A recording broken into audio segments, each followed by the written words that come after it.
जय हिंद साथियों, welcome to self study classes with Sumit Jain YouTube channel में आप सभी का स्वागत है।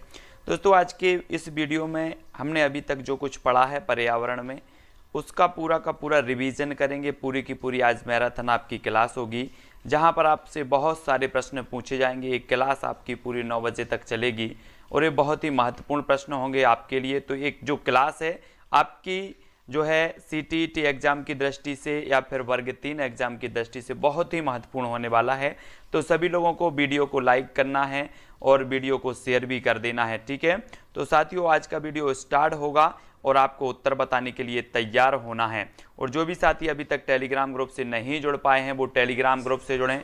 टेलीग्राम ग्रुप से जुड़ने के लिए आपको टेलीग्राम ऐप डाउनलोड करना है, फिर उसमें सर्च करना है IAS स्टडी ट्रिक और ज्वाइन हो जाना है, ठीक है। तो सभी लोगों को सभी सारी की सारी जो आवाज़ है वो क्लियर आ रही होगी और स्टार्ट करने वाले हैं आज का ये वीडियो, ठीक है। बहुत बढ़िया। तो सभी लोग तैयार हैं आज के वीडियो के लिए। चलिए, तो आज का जो अपना पहला प्रश्न है दोस्तों, पर्यावरण के प्रमुख घटक हैं, घटक बताना है, जल्दी से बताएंगे सभी लोग।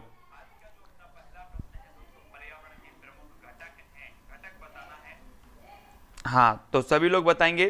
कुछ काम था, है ना, कुछ पर्सनल काम था इसलिए थोड़ा सा व्यस्त थे। तो अब हमें फिर से क्लास स्टार्ट करने वाले हैं और आज पूरी की पूरा हम रिवीजन करेंगे, पूरा का पूरा रिवाइज करेंगे, ठीक है। जो कुछ भी हमने पढ़ा है वो हम कहीं भूल तो नहीं गए हैं, तो पूरा का पूरा एक साथ रिवाइज करने वाले हैं, ठीक है। बहुत बढ़िया। तो सभी लोगों को वीडियो प्रश्न का उत्तर बताना है। पर्यावरण के प्रमुख घटक हैं, तो घटक कौन से हो जाएंगे, सभी लोग आंसर बताते चलेंगे, है ना। 4 विकल्प में से एक आंसर सभी लोगों ने बताया है कि मानव निर्मित होते हैं और प्राकृतिक होते हैं, यानी कि जो विकल्प नंबर आपका सी है वो बिल्कुल सही हो जाएगा, दोनों, ठीक है। अगला क्वेश्चन देख लेते हैं। ताप, मृदा, प्रकाश के किस घटक के अंतर्गत आते हैं? जैविक घटक के अंतर्गत, भौतिक घटक के अंतर्गत, मानव निर्मित या इनमें से कोई नहीं। ताप, मृदा, प्रकाश पर्यावरण के किस घटक के अंतर्गत आते हैं? तो सभी लोग फटाक से उत्तर बताएंगे और आपका जो राइट आंसर हो जाएगा वो क्या हो जाएगा, भौतिक घटक के अंतर्गत आते। भौतिक यानी कि जो विकल्प नंबर आपका बी है वो यहां पर राइट आंसर हो जाएगा, ठीक है। अब ये जो अपना वीडियो है दोस्तों, इसमें किसी भी एक भी प्रश्न आपका गलत नहीं होना चाहिए क्योंकि हम इससे पहले तो पढ़ चुके हैं, ठीक है। तो अगला क्वेश्चन देख लो। अगला जो आपका क्वेश्चन है, पर्वत, पठार, मैदान, घाटी पर्यावरण के किस क्षेत्र में आते हैं? पर्वत, पठार, मैदान, घाटी पर्यावरण के किस क्षेत्र में आते हैं? स्थल मंडल, जल मंडल, वायुमंडल या फिर जैव मंडल? सभी को बताना है आपको। पर्वत भी आपको पता है, पठार भी आपको पता है ना, और स्थल मंडल भी आपने पढ़ा है, जल मंडल, जैव मंडल, वायुमंडल सभी कुछ आपने देखा है। और आपका राइट आंसर क्या हो जाएगा, स्थल मंडल। स्थल मंडल यानी कि जो विकल्प नंबर आपका 1 है बिल्कुल सही हो जाएगा यहां पर, ठीक है। पर्वत, पठार, मैदान, घाटी पर्यावरण के किस क्षेत्र में आते हैं? तो वो आते हैं स्थल मंडल क्षेत्र में। आ नंबर आपका बिल्कुल सही हो जाएगा। अगला क्वेश्चन देख लेते हैं। पृथ्वी का 2/3 भाग कौन सा मंडल है? 2/3 भाग बताना है। स्थल मंडल है, जल मंडल है, वायुमंडल है या फिर जैव मंडल है?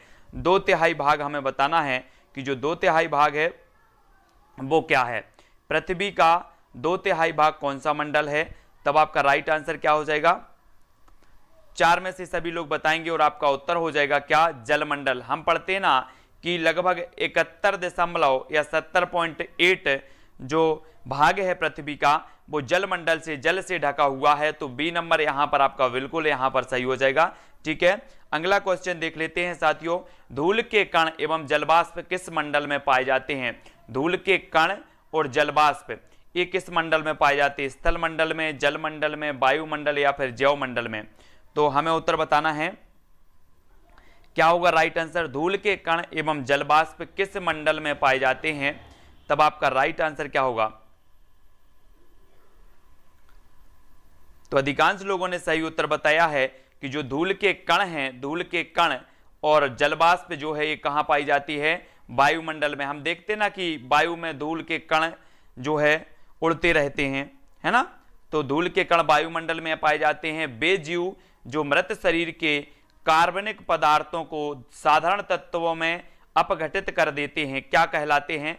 सभी लोगों को बताना है। एक तो आपका उत्तर अपघटक है। क्या है? अपघटक। सर्वाहारी, तृतीय उपभोक्ता या फिर द्वितीय उपभोक्ता? यहां पर उत्तर बताना है। यहां पर कुछ मिस्टेक हो गई है और उत्तर सभी लोग बताएंगे। क्या हो जाएगा? वे जीव जो मृत शरीर के कार्बनिक पदार्थों को साधारण तत्वों में अपघटित कर देते हैं कहलाते हैं। तो क्या कहलाते हैं? तब सभी लोगों ने जो आंसर बताया है कि वो कहलाते अपघटक। अपघटक यानी कि जो विकल्प नंबर आपका 1 है वो यहां पर बिल्कुल सही हो जाएगा, 1 नंबर का। ठीक है, अगला देख लेते, चिपको आंदोलन की शुरुआत कब हुई थी? चिपको आंदोलन सभी को पता है कि ये उत्तराखंड से संबंधित है। चिपको आंदोलन पेड़ों को बचाने के लिए ये चिपको आंदोलन की शुरुआत हुई थी। तो इसकी शुरुआत कब हुई थी ये हमें बताना है। सुंदरलाल बहुगुणा इससे संबंधित हैं। ठीक है, और इन्हें वृक्षों का आदमी भी कहा जाता है। वृक्षों का आदमी किसे कहा जाता है? तो सुंदरलाल बहुगुणा साहब को कहा जाता है। तब आपका राइट आंसर जो हो जाता है वो क्या हो जाता है? 1973। 1973 याद रख लेना है। चिपको आंदोलन कब शुरू हुआ? 1973 से। ठीक है, बाबा आमटे और मेधा पाटेकर किस आंदोलन से संबंधित हैं? बाबा आमटे बताना है, सभी को बताएंगे। नर्मदा बचाओ आंदोलन, स्वच्छ गंगा अभियान, चिपको आंदोलन या अपिक्को आंदोलन? सभी को बाबा आमटे और मेधा पाटेकर किस आंदोलन से संबंधित हैं? तो आपका बिल्कुल सही आंसर क्या हो जाएगा, है ना? मेधा पाटेकर। सभी लोगों को पता है कि मेधा पाटेकर और बाबा आमटे ये नर्मदा बचाओ आंदोलन यानी कि जो विकल्प नंबर आपका 1 है वो बिल्कुल यहां पर सही हो जाएगा, 1 नंबर। ठीक है, 1 नंबर आपका बिल्कुल सही है। बढ़ते हैं अगले क्वेश्चन की ओर। विश्व पर्यावरण संरक्षण दिवस कब मनाया जाता है? विश्व पर्यावरण दिवस हमने पढ़ा था कि 5 जून को मनाया जाता है, लेकिन विश्व पर्यावरण संरक्षण दिवस हमें बताना है ये 26 नवंबर को, 22 अप्रैल को, 3 अक्टूबर को या फिर 22 मई को मनाया जाता है। अब हमें उत्तर बताना है और सभी लोग उत्तर बता रहे हैं। कृष्णा, अनामिका, प्रीति, दिनेश, अंजना जी, है ना, बंटी जी, अतुल जी, श्री कृष्णा, वंदना, सोनम जी, सभी लोग उत्तर बता रहे हैं। बहुत बढ़िया, अच्छा लग रहा है कि आप लोग गलत उत्तर नहीं बता करके सही उत्तर बता रहे हैं। तो विश्व पर्यावरण दिवस जो मनाया जाता है, संरक्षण दिवस, विश्व पर्यावरण संरक्षण दिवस वो मनाया जाता है 26 नवंबर, है ना? 26 नवंबर यानी कि जो विकल्प नंबर आ है वो बिल्कुल सही हो जाएगा। ठीक है, अगला क्वेश्चन है अपना, निम्न में से कौन सी बस्ती सजीव नहीं है? आप लोग सभी लोग समझते हैं सजीव और निर्जीव। ठीक है, जिनमें जीवन होता है वो सजीव और जिनमें जीवन नहीं होता है वो निर्जीव, है ना? और सजीव नहीं है तो कौन सी नहीं है? आपके सामने 4 विकल्प हैं, घास, वृक्ष, मशरूम या फिर बादल। जल्दी से बताएं कौन सा प्रश्न जो है लॉक कर दिया जाए, कौन सा लॉक कर दिया जाए? तो अधिकांश लोगों ने जो उत्तर बताया है वो क्या बताया है कि बादल को लॉक कर दिया जाए। सर डी नंबर यानी कि आपका डी नंबर बिल्कुल सही है। बादल जो है बिल्कुल राइट आंसर होगा। ठीक है, अगला क्वेश्चन देख लेते हैं। पौधों में गैसों का आदान प्रदान कैसे होता है? पौधों में गैसों का आदान प्रदान हमें बताना है कैसे होता है। सभी को पता है कि पौधे प्रकाश संश्लेषण क्रिया द्वारा जो है अपना भोजन बनाते हैं, इसलिए इन्हें स्वपोषी कहा जाता है ना? स्वपोषी कहा जाता है। और गैसों का आदान प्रदान कैसे होता है? जड़ों के द्वारा, तने के द्वारा, फूलों के द्वारा या फिर पत्तियों के द्वारा। तब आपका राइट आंसर क्या हो जाएगा, है ना? राइट सभी लोगों ने बताया कि सर ये तो पत्तियों के द्वारा करते हैं। जो पेड़ पौधे होते हैं ये जो है गैसों का आदान प्रदान करते हैं पत्तियों के द्वारा। डी नंबर आपका यहाँ पर बिल्कुल सही हो जाएगा। ठीक है, ये रहा अगला प्रश्न आपकी स्क्रीन पर। आपको उत्तर बताना है, 4 विकल्प में से चयन करना है। निम्न में से कौन अपने शिकार को पकड़ने के लिए अपनी जीभ का प्रयोग करता है? तो सभी लोगों को पता है ना? सभी लोग ने देखे होंगे, मेंढक भी देखे हैं, छिपकली भी देखे हैं, कुछ लोग तो छिपकली से भी डरते होंगे, है ना? तो अब जल्दी से बता दो कि अपनी जीभ का जो प्रयोग करते हैं वो कौन कौन से ऐसे जीव हैं जो जीभ का प्रयोग करते हैं? तब आपका बिल्कुल सही आंसर क्या हो जाएगा? आंसर हो जाएगा कि मेंढक भी करता है और छिपकली भी करती है ना? करती। तो 2 नंबर आपका दोनों यहां पर सही हो जाएगा। अगला क्वेश्चन देख लो। सील मछली स्तनधारी है। स्तनधारी आप लोग समझते होंगे, स्तनधारी किन्हें कहा जाता है? सभी लोगों को पता है ना? हाँ, तो बताना है आपको, जल में रहती है, उड़ नहीं सकती या फिर मांसाहारी है या बच्चे को जन्म देती है। सभी को बताना है स्तनधारी प्राणी किन्हें कहा जाता है। तो जल्दी से आपका राइट आंसर क्या हो जाएगा? बच्चे को जन्म देती है। बच्चे को जन्म देती है यानी कि जो विकल्प नंबर आपका डी है वो यहां पर सही हो जाएगा। ठीक है। जो सीधे बच्चों को जन्म देते हैं वो स्तनधारी कहलाते हैं, यानी कि डी नंबर आपका यहाँ पर, डी नंबर बिल्कुल सही होगा, ठीक है। अगला क्वेश्चन देख लेते हैं, सजीवों को 5 जगतों में किसने विभाजित किया है? सजीव और निर्जीव आप समझते हैं, कई बार आपने, है ना, पढ़ा भी है कि सजीव क्या है, निर्जीव क्या है, और इन्हें 5 जगतों में किसने विभाजित किया है? सभी लोग बताएंगे। 14 का आंसर बताना है, Carolus Linnaeus, Robert Hooke, R.H. Whittaker और चार्ल्स डार्विन। ये आपके प्रश्न है, प्रश्न क्रमांक 14 है, ठीक है। और आपकी क्लास में दोस्तों कल 8 तारीख को लगेंगे। 9 तारीख से हम कुछ स्पेशल वीडियो बना करके आपकी पूरी उसमें डाल देंगे, है ना, प्रीमियर में। तो आपको कंटिन्यू जो आपकी क्लास रहती है उसी के हिसाब से आपको देख लेना है ना। तो सजीवों को 5 जगतों में किसने विभाजित किया है? तो वो किया क्या है? R.H. व्हिटेकर साहब, यानी कि सी नंबर आपका यहां पर बिल्कुल सही होगा, सी नंबर होगा। अगला देख लो, निम्न में से कौन एक वृक्ष नहीं है? कौन नहीं है वृक्ष? पीपल नहीं है, सुंदरी, कीकर या फिर केला। सभी लोगों को बताएंगे। स्पेशल NCERT के कुछ विस्तृत अध्ययन के नोट्स हैं, उन विस्तृत अध्ययन के नोट्स का वीडियो बना के हम यथावत समय पर आपका समय सेट कर देंगे, जो कि आपको देखना है बाद में वीडियो, ठीक है। और एक वृक्ष नहीं है, तो वृक्ष नहीं है केला, केला यानी कि जो आपका विकल्प नंबर डी है वो यहां पर सही हो जाएगा, ठीक है। हाँ, अगला क्वेश्चन देखो, प्रकाश संश्लेषण सबसे कम किस रंग में होता है? किस रंग में होता है? लाल में होता है, हरा में होता है, पीला में होता है, बैगनी में होता है। तो प्रकाश संश्लेषण सबसे कम बताना है तो किस में होता है? अपन ने पढ़ा था कि सबसे ज्यादा जो होता है वो लाल रंग में होता है। सबसे ज्यादा किस रंग में होता है? लाल रंग में होता है। और सबसे कम जो होता है वो कब होता है? सबसे कम कौन से रंग में होता है? तब आपका राइट आंसर क्या हो जाएगा? सबसे कम की जब बात आती है तो वो बैगनी रंग सामने आ जाता है, यानी कि जो डा नंबर है वो बिल्कुल सही हो जाएगा, डी। अब यहां पर कंफ्यूज नहीं होना है, प्रकाश संश्लेषण सबसे कम होता है बैगनी रंग में, सबसे ज्यादा होता है लाल रंग में, ठीक है। अगला क्वेश्चन देख लो। अगला जो अपना क्वेश्चन है, पौधे का प्रजनन अंग है तो क्या है? पौधे का प्रजनन अंग हमें बताना है, क्या हो जाएगा राइट आंसर? तना हो जाएगा, जड़ हो जाएगा, पत्तियां हो जाएगा या फिर फूल होगा। सभी लोग बताएंगे तना, जड़, पत्तियां या फिर फूल। पौधे का प्रजनन अंग कौन सा है? प्रश्न क्रमांक है अपना 17, और 17 का अपना राइट जो आंसर हो जाएगा वो सभी लोगों ने आंसर बता दिया है कि जो पौधे का प्रजनन अंग होता है वो होता है फूल, यानी कि जो विकल्प नंबर आपका डी है वो बिल्कुल सही हो जाएगा, ठीक है। डी नंबर आपका सही है। अगला क्वेश्चन देखो, अगला है, निम्न में से कौन से जीव मनुष्य के घर में रहते हैं?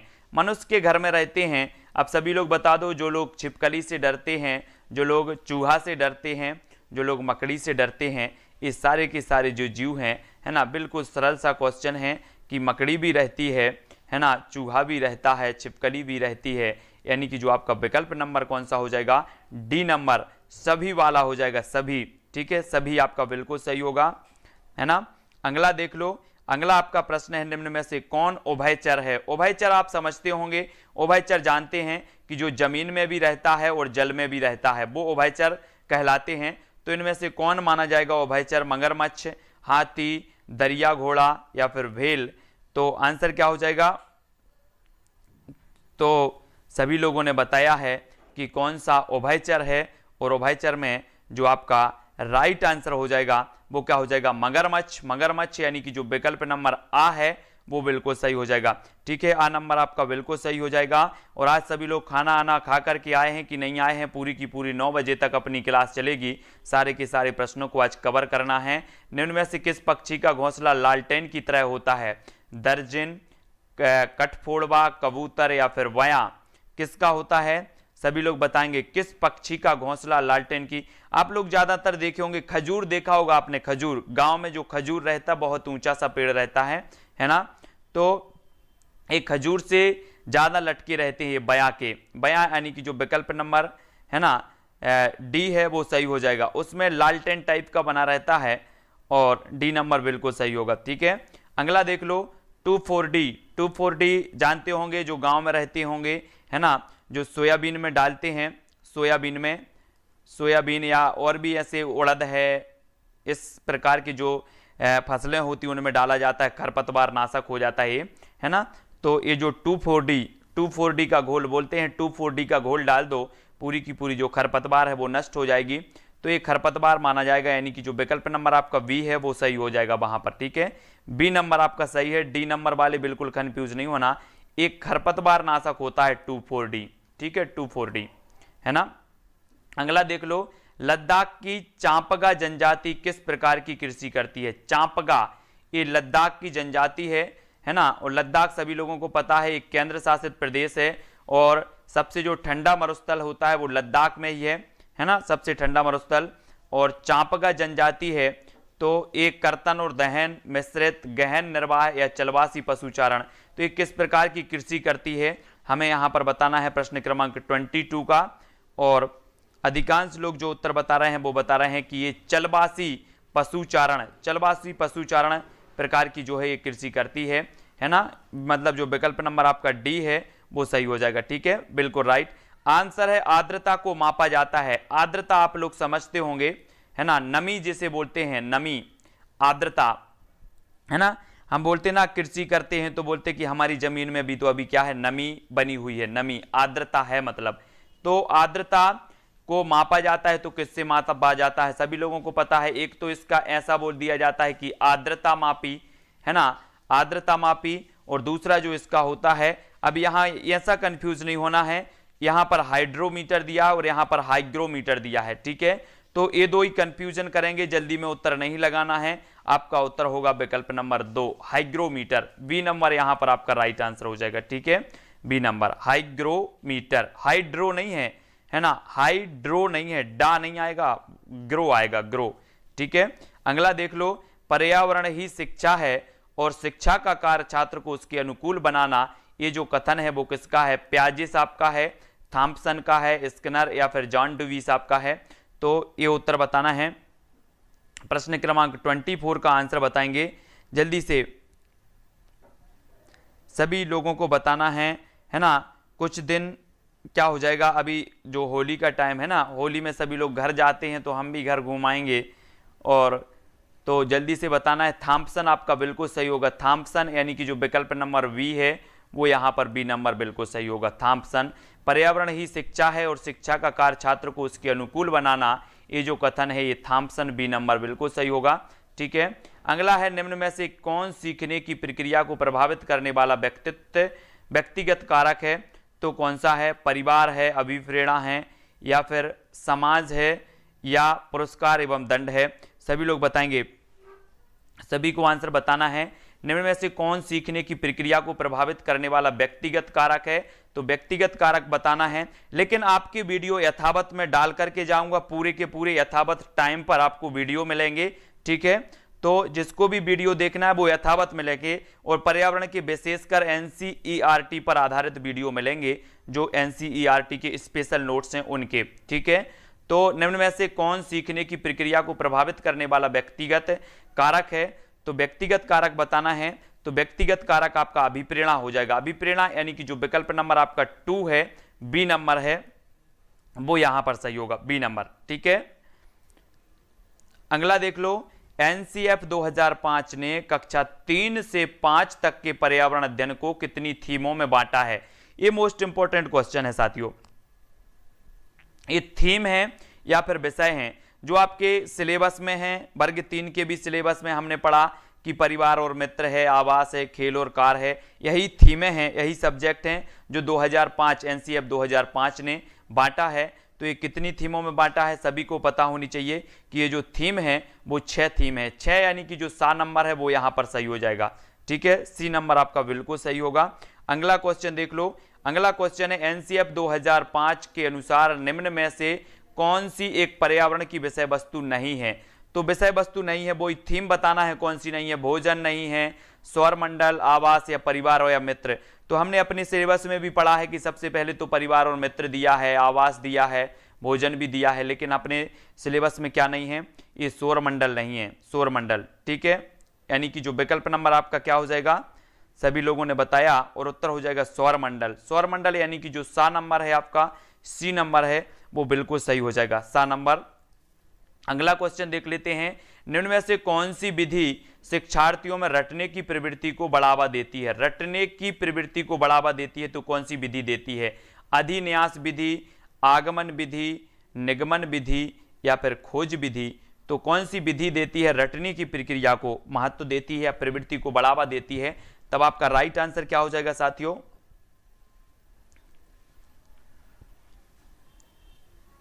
तब अधिकांश लोगों ने जो उत्तर बताया वो बता दिया है क्या? निगमन। निगमन जो विधि है, निगमन विधि और आगमन विधि, इनको तो जरा अच्छे से पढ़ना है। यहां से क्वेश्चन आपका एक ना एक क्वेश्चन आएगा, है ना, चाहे आपका पर्यावरण में आ जाए, बाल विकास में आ जाए, तो कहीं ना कहीं आपका ये निगमन और आगमन तो आएगा ही। कौन से सूत्र इसमें लागू होते हैं, कौन से सूत्र में कौन सी विधि चलती है, ये चीज आपको पता होनी चाहिए, ठीक है। अगला देख लो, पर्यावरण अध्ययन की प्रकृति निम्न का समर्थन नहीं करती। तो किसका समर्थन नहीं करती? जो पर्यावरण की अध्ययन की प्रकृति है वो किसका नहीं करती? बच्चे कम गलतियां करें, है ना, करके सीखने का अवसर मिले, बच्चे बहुत से प्रश्न पूछें या खोज करने के पर्याप्त अवसर मिले, तब सभी लोग बताएंगे क्या होगा राइट आंसर। पर्यावरण अध्ययन की प्रकृति किसका समर्थन नहीं करती, हमें बताना है। तब आंसर क्या हो जाएगा प्रश्न क्रमांक 29 का? और अधिकांश लोगों ने बिल्कुल सही आंसर बताया है कि बच्चे कम गलतियां करें, ये समर्थन नहीं करती पर्यावरण अध्ययन की प्रकृति, है ना। पर्यावरण अध्ययन की प्रकृति आपको पता है कि अधिगम में गलतियां, है ना, सीखने या सिखाने में गलतियां एक प्रमुख भाग मतलब अंग मानी जाती हैं। सीखने और सिखाने की गलतियां प्रमुख अंग मानी जाती हैं। आ नंबर आपका यहां पर बिल्कुल सही होगा। अगला क्वेश्चन है, पर्यावरण जागरूकता का किसके द्वारा सृजन किया जा सकता है? क्षेत्रीय भ्रमण के द्वारा, व्याख्यान के द्वारा, समूह वार्तालाप या अध्ययन के द्वारा? तब आपका राइट आंसर क्या हो जाएगा? पर्यावरण जागरूकता का किसके द्वारा सृजन किया जा सकता है?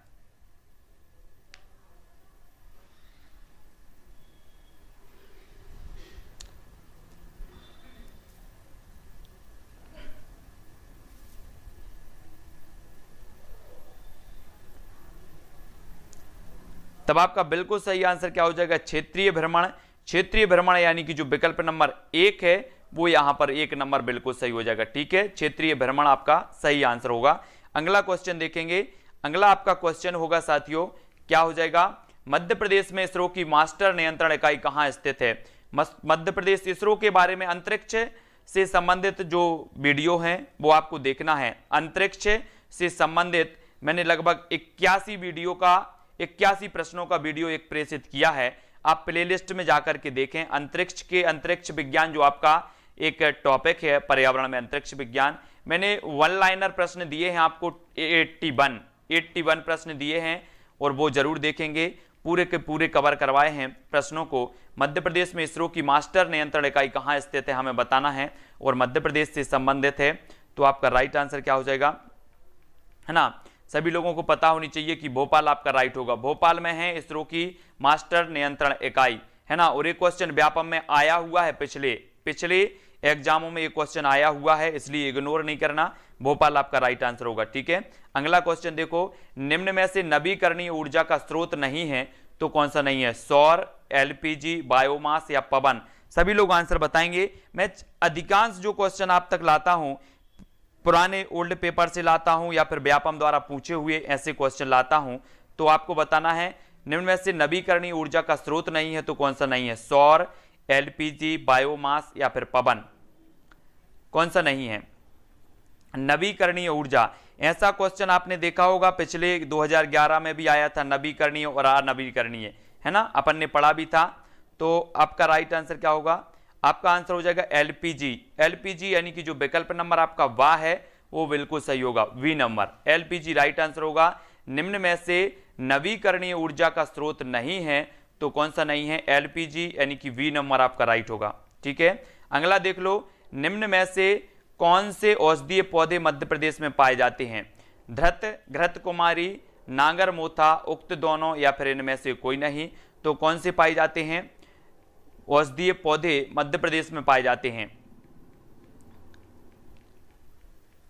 तब 4 में से आपका उत्तर क्या हो जाएगा? कौन से पाए जाते हैं? अब सीधा सा तो है, आप लोग ट्रिक लगा देंगे। कौन सी ट्रिक लगा देंगे? उपरोक्त दोनों वाली लगा देंगे। सर बोले आओ देखा ना ताओ, अब तो वो 2 नंबर यानी कि उपरोक्त दोनों आ गया, मतलब वो सही है ना 100%। कुछ लोग तो बोल देते 101%, है ना। तो अगला देख लेते हैं, निम्न में से कौन सी नदी पन्ना बाघ अभ्यारण्य से गुजरती है? पन्ना की बात आ गई यहाँ पर, पन्ना, और पन्ना वही पन्ना है जहां पर पन्ना राष्ट्रीय उद्यान है ना। और पन्ना राष्ट्रीय उद्यान में से कौन सी नदी गुजरती है? ये क्वेश्चन भी आया हुआ है, एमपी व्यापम में ये क्वेश्चन भी आया है, कौन सी नदी पन्ना बाघ अभ्यारण्य से गुजरती है? तब सभी लोग बताएंगे क्या हो जाएगा राइट आंसर।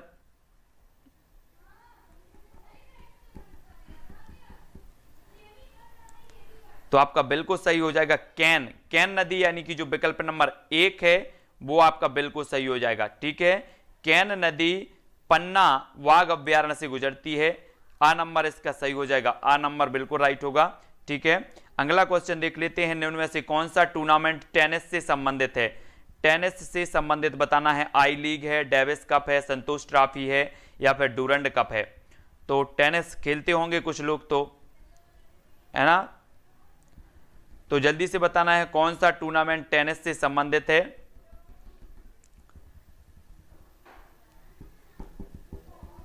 तब आपका राइट आंसर होगा डेविस कप। डेविस यानी कि जो विकल्प नंबर आपका वी है, डेविस कप जो है ये टेनिस से संबंधित है, टेनिस यानी कि जो विकल्प नंबर वी आपका सही हो जाएगा, वी नंबर। ठीक है,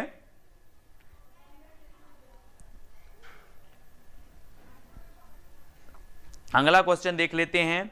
अगला आपका जो क्वेश्चन है, निम्न में से कौन सा परजीवी मलेरिया का कारण बनता है? कौन सा बनता है? ट्राइपेनोसोमा, प्लाज्मोडियम, एंटमोबा, जिंगबेलिस, या इनमें से कोई नहीं।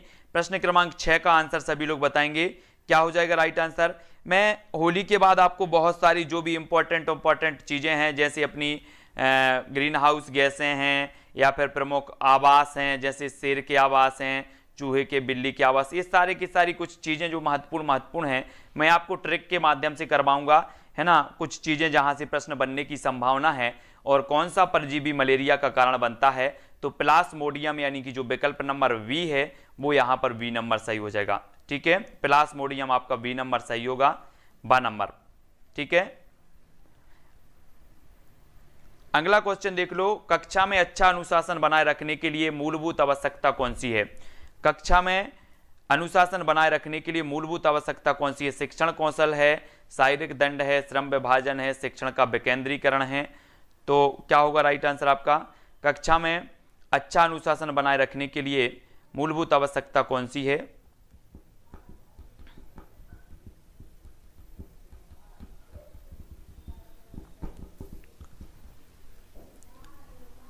तो आंसर आपका राइट होगा शिक्षण कौशल। शिक्षण कौशल यानी कि जो विकल्प नंबर आपका ए है वो ए नंबर बिल्कुल सही हो जाएगा।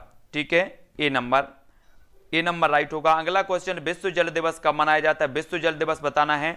देखो मेरे जितने भी साथी हैं, अपन को कॉन्फिडेंस रखना है, लेकिन ओवर कॉन्फिडेंस नहीं रखना है। ठीक है, ओवर कॉन्फिडेंस वाले लोग गलत करके आते हैं, है ना। ओवर कॉन्फिडेंस में हो जाता है कि नहीं, वो तो 101 वाले जितने भी होते हैं ना, 101 वाले वो ओवर कॉन्फिडेंस वाले होते हैं, और 101 वाले गलत करके आ जाते हैं। पता भी होता है ना, पता भी होता है, उसके बाद गलत करके आते हैं, इसलिए ओवर कॉन्फिडेंस नहीं रखना है, वो ही अपनी सरल विधि से हल करना है।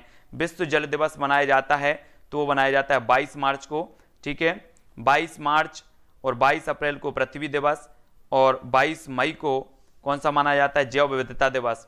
तो ये सारे के सारे दिवस हैं 22 वाले। ठीक है, वो सभी हो जाएंगे प्रश्न क्रमांक 8 का 22 मार्च, बी नंबर।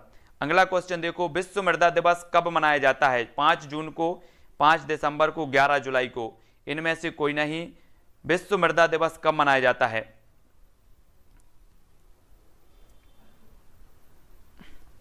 विश्व मृदा दिवस 5 जून, 5 दिसंबर, 11 जुलाई, या इनमें से कोई नहीं।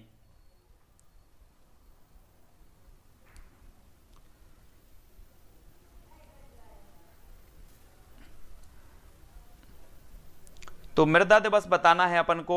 मृदा दिवस आपका राइट आंसर क्या हो जाएगा? 5 दिसंबर, है ना। अपन को ये सारी की सारी एक क्वेश्चन आपका दिवस से पूछ लिया जाएगा, एक दिवस से आएगा जरूर।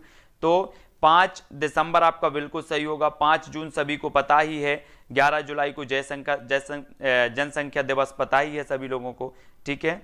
तो इस प्रकार से याद रखेंगे। अगला देख लो, निम्न में से कौन अदृश्य प्रदूषक है। अब ये दृश्य प्रदूषक, जो प्रदूषक आते हैं ना, प्रदूषक आपको बताएंगे हम कि प्रदूषक जो होते हैं एक अदृश्य होते हैं और एक दृश्य होते हैं, है ना। ये दो प्रकार के होते हैं, तो कुछ दिखते हैं और कुछ नहीं दिखते हैं। तो कचरा, धूम्र, बैक्टीरिया या फिर गैस। तो अदृश्य जो प्रदूषक में आता है वो आता है बैक्टीरिया। बैक्टीरिया यानी कि जो विकल्प नंबर डी है वो यहां पर सही हो जाएगा, ठीक है। अदृश्य प्रदूषक होते हैं बैक्टीरिया, डी नंबर आपका सही हो जाएगा, ठीक है।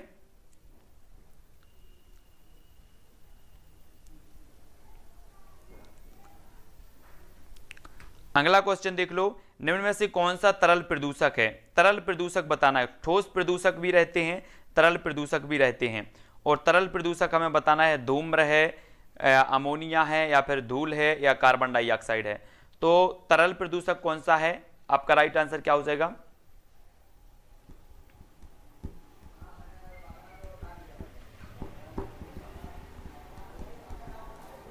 तब आपका बिल्कुल सही आंसर होगा अमोनिया। अमोनिया यानी कि जो आपका विकल्प नंबर वी है, वी नंबर, वो सही हो जाएगा। ये क्या होता है, तरल प्रदूषक होता है। अब आपको प्रदूषक भी पढ़ना है, तरल भी पढ़ना है और ठोस भी पढ़ना है, ठीक है। अगला देख लो, रेडियोधर्मी प्रदूषण मापने की इकाई क्या है। एक रेडियोधर्मिता से संबंधित भी आया था एक क्वेश्चन आपका। तो रेडियोधर्मी प्रदूषण मापने की जो इकाई है वो कौन सी है। रोंटजन है, डॉप्सन है, डेसिबल है, या इनमें से कोई नहीं है। प्रश्न क्रमांक 12 का उत्तर आएगा। पर्यावरण का प्रश्न आपका बिल्कुल सरल आने वाला है, पर्यावरण का प्रश्न पत्र, लेकिन आपको घुमाया जाएगा और आप गलत करके आएंगे जानबूझ के। आपको पता भी होगा क्वेश्चन, उसके बाद भी गलत करके आएंगे। पर्यावरण का आप देख लेना, प्रश्न पत्र जो आएगा बिल्कुल सरल आएगा। आपको लगेगा कि ये तो बिल्कुल सरल है, लेकिन आप गलत करके वो ही आओगे, है ना।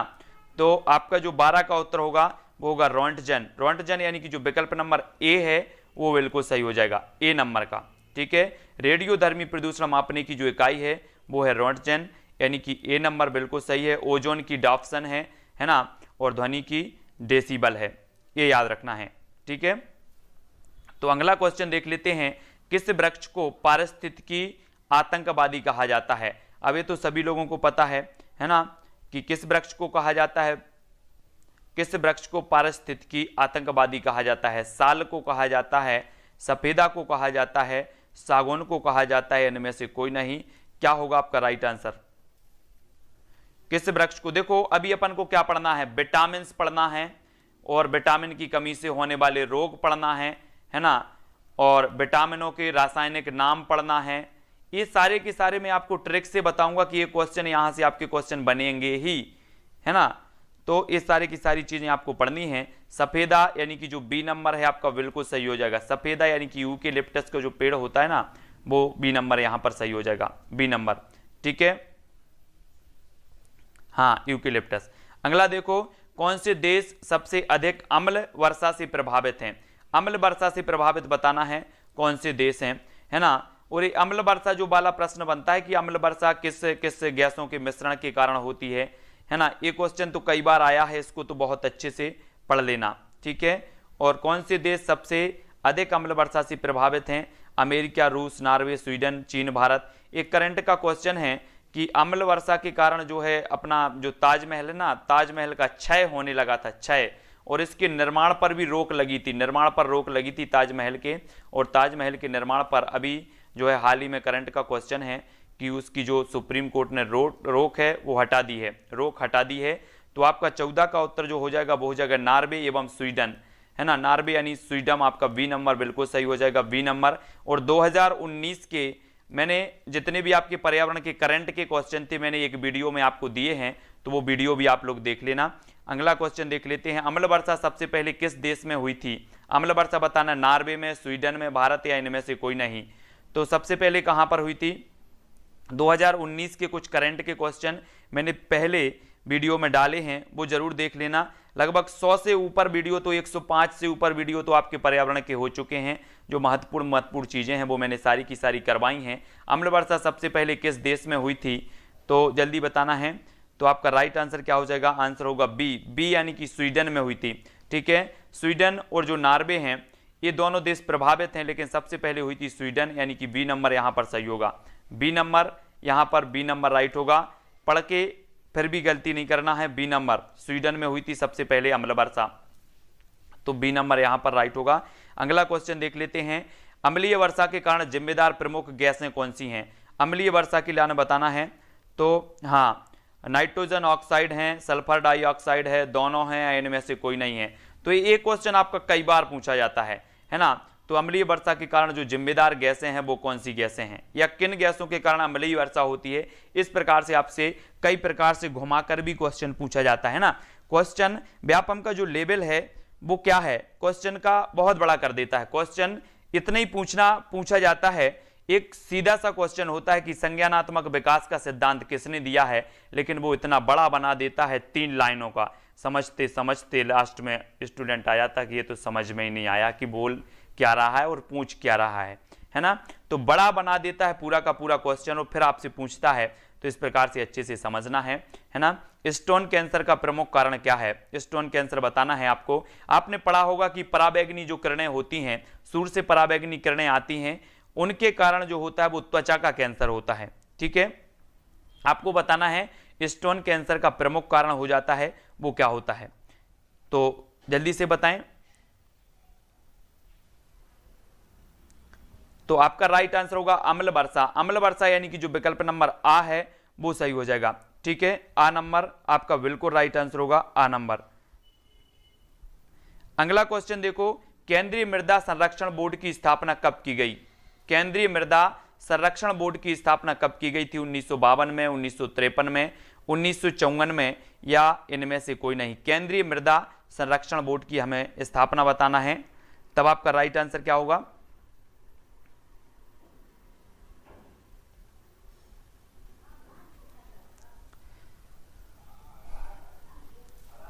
आपका बिल्कुल सही आंसर होगा 1953। 1953 यानी कि जो आपका विकल्प नंबर वी है साथियों, वी नंबर यहां पर आपका सही हो जाएगा। मृदा संरक्षण बोर्ड की स्थापना की गई 1953 में। ठीक है, वी नंबर आपका सही है। अगला देखो, निम्न में से कौन सा रोग मच्छर के काटने से होता है। मच्छर के काटने से बताना, चिकनगुनिया होता, मलेरिया होता, डेंगू होता है, या फिर सभी होते हैं मच्छर के काटने से, है ना। एक वीडियो आपका आएगा कौन सा, वो वाला आएगा परियोजनाओं से संबंधित, है ना, बाघ परियोजना, है ना, और हाथी परियोजना, मगर संरक्षण परियोजना, ये सारे की सारी जो परियोजनाएं हैं ये कब स्थापित हुई हैं, कब से चालू हुई, एक वीडियो इस प्रकार से भी आपका आने वाला है। ठीक है, तो आपका राइट आंसर क्या हो जाएगा कि चिकनगुनिया भी होता है, मलेरिया भी होता है, डेंगू भी होता है। ठीक है, तो डी नंबर आपका बिल्कुल सही हो जाएगा।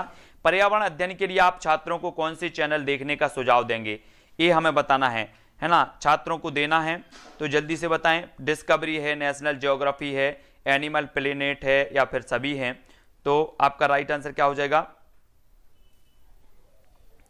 पर्यावरण अध्ययन के लिए आप छात्रों को कौन से चैनल देखने का सुझाव देंगे।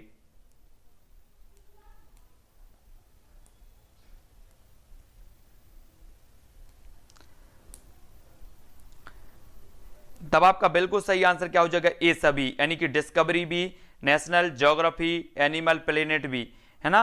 तो ये आपका ए सभी वाला सही हो जाएगा, ए सभी, डी नंबर आपका सही हो जाएगा। और अगला क्वेश्चन देखो, पर्यावरण अध्ययन की कक्षा में एक शिक्षक चित्र, मानचित्र, ग्राफ, मॉडल आदि का प्रयोग करता है, ये खालिस्तान शिक्षण सामग्री है, श्यामपट है, दृश्य है, श्रव्य दृश्य है, या क्रियात्मक है, कैसी है, सभी लोगों को बताना है। पीडीएफ मिलती है अपने टेलीग्राम ग्रुप में, जो टेलीग्राम ग्रुप है उसमें टेलीग्राम ग्रुप में सभी लोग जुड़ जाना। टेलीग्राम ग्रुप से जुड़ने के लिए आपको टेलीग्राम ऐप डाउनलोड करना है, उसमें सर्च करना है IAS स्टडी ट्रिक। ठीक है, पर्यावरण अध्ययन की कक्षा में एक शिक्षक चित्र, मानचित्र, ग्राफ, मॉडल आदि का प्रयोग करता है, ये खालिस्तान शिक्षण सामग्री है। तो ये दृश्य यानी कि जो विकल्प नंबर वी है वो बी नंबर आपका सही हो जाएगा। ठीक है, आप लोग जब बीएड या डीएड करते होंगे तो मॉडल बना के ले जाते होंगे, एक ब्लैक बोर्ड खरीद लिया होगा, ब्लैक बोर्ड ले जाते होंगे, है ना, और उसमें बच्चों को पढ़ाते होंगे। तो खालिस्तान के अलावा निम्नलिखित पर्यावरण अध्ययन पढ़ाने की विधियां हैं, तो पर्यावरण अध्ययन पढ़ाने की विधियां कौन कौन सी हैं, खालिस्तान के अलावा बताना है, खालिस्तान के अलावा कौन सी है। तो कौन सी हैं? समस्या समाधान, व्याख्यानों द्वारा स्पष्ट करने, सहयोगात्मक अधिगम या फिर निर्देशित खोज। तो खाली स्थान के अलावा कौन कौन सी हैं? एक ऐसी है जो नहीं है, बाकी सभी हैं। तो कंफ्यूज नहीं होना इस प्रकार के क्वेश्चनों में। आपका राइट आंसर क्या हो जाएगा?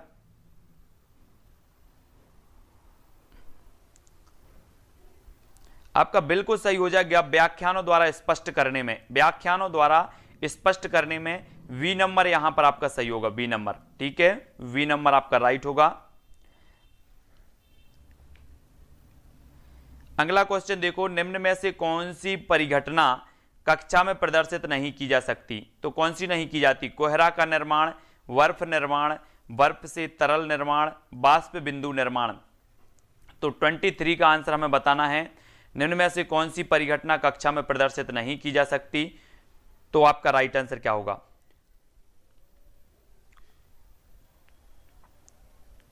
सभी लोगों को बताना है। और आपका एक जो टॉपिक है ना, अंतरिक्ष विज्ञान, अंतरिक्ष विज्ञान से संबंधित आप वीडियो जरूर देख लेना, क्योंकि जो अंतरिक्ष से संबंधित अपना करंट में भी रहा है ना, चंद्रयान मिशन 2 भी करंट में रहा है, उससे भी क्वेश्चन पूछे जा सकते हैं आपके। तो कोहरा निर्माण आ नंबर यहां पर बिल्कुल सही हो जाएगा, आ नंबर। ठीक है, कोहरा निर्माण को कक्षा में प्रदर्शित नहीं किया जा सकता। ज्वार और बाजरा कहां उगते हैं? पहाड़ी क्षेत्रों में, समतल मैदानों में, शुष्क क्षेत्रों में या फिर तटीय मैदानों में? कहां उगते हैं ज्वार और बाजरा? कहां उगते हैं? सभी लोग बताएंगे,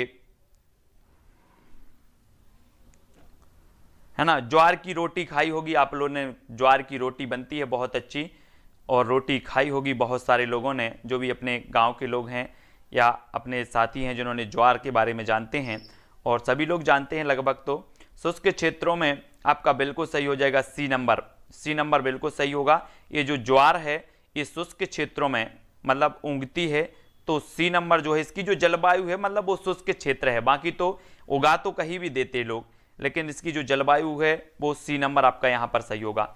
निम्न में से कपासी मृदा किसे कहते? कपासी, कपास के लिए अपना खरगोन जाना जाता है ना, कपास अनुसंधान केंद्र। एक क्वेश्चन पूछा जाता है कि कपास अनुसंधान केंद्र कहाँ है, तो अपन खरगोन पहुंच जाते हैं सबसे, खरगोन है ना कपास अनुसंधान केंद्र। और अंगूर अनुसंधान केंद्र पूछा जाता है तो अपन रतलाम पहुंच जाते हैं, अंगूर, है ना। तो निम्न में से कपासी मृदा किसे कहते हैं? कपासी मृदा बतानी है। तो आपका जो राइट आंसर हो जाएगा वो हो जाएगा काली, काली मिट्टी जो होती है ना, काली मिट्टी, काली मिट्टी यानी कि जो विकल्प नंबर सा है वो सही हो जाएगा। कपासी मृदा किसे कहते हैं? तो काली मिट्टी को कहते हैं। सी नंबर आपका यहां पर सही होगा। अगला देख लो, प्राथमिक स्तर पर पर्यावरण अध्ययन के लिए कौन सी विधि प्रभावशाली है? तो प्राथमिक स्तर पर बताना है कौन सी विधि, योजना विधि, कहानी विधि, व्याख्यान विधि या इनमें से कोई नहीं। कौन सी विधि प्रभावशाली मानी जाएगी?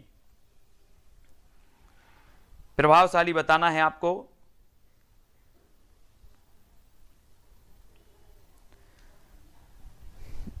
तो सभी लोगों को पता है कि बच्चे जब छोटे होते हैं कहानी सुनना ज्यादा पसंद करते हैं ना, कहानी, दादी नानी की कहानी, और वो कहानी पूछते भी हैं तो अब क्या हुआ था, उसके बाद क्या हुआ था, इस प्रकार से जिज्ञासाएं रहती हैं बच्चों के अंदर, और कहानी से ज़्यादा अच्छे से सीखते हैं। एकल परिवार के अधिक प्रचलित होने के क्या कारण है? जनसंख्या है, महंगाई है, कलह की संभावना, या फिर सभी है।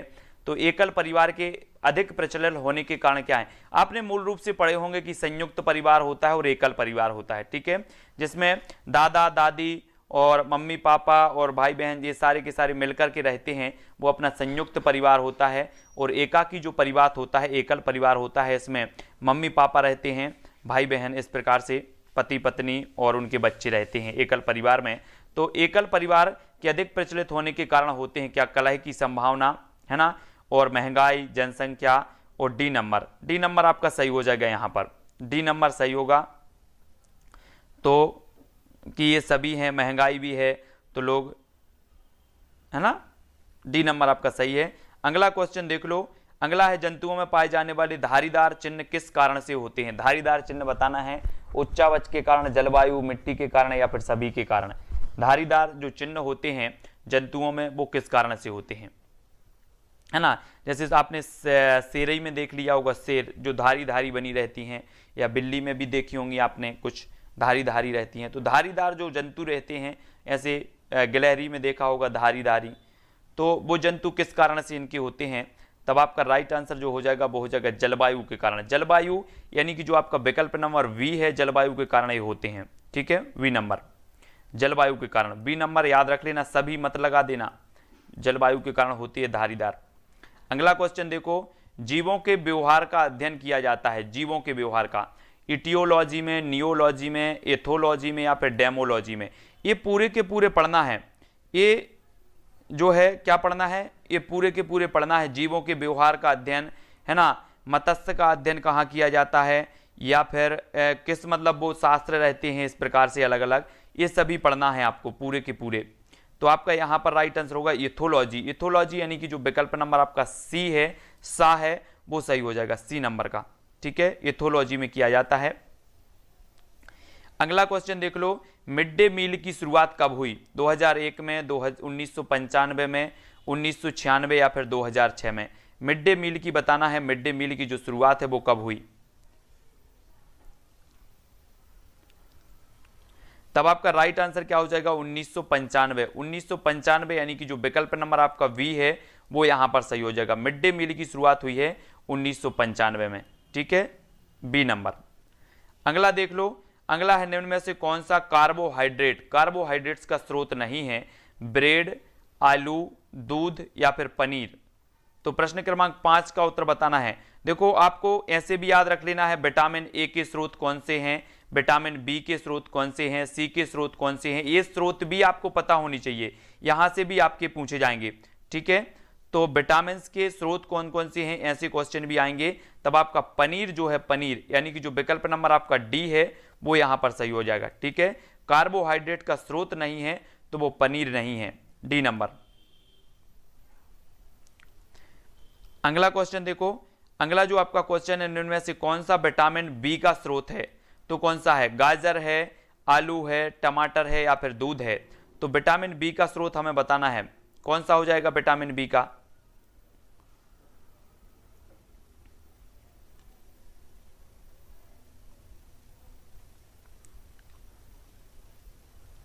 तब आपका राइट आंसर हो जाएगा आलू।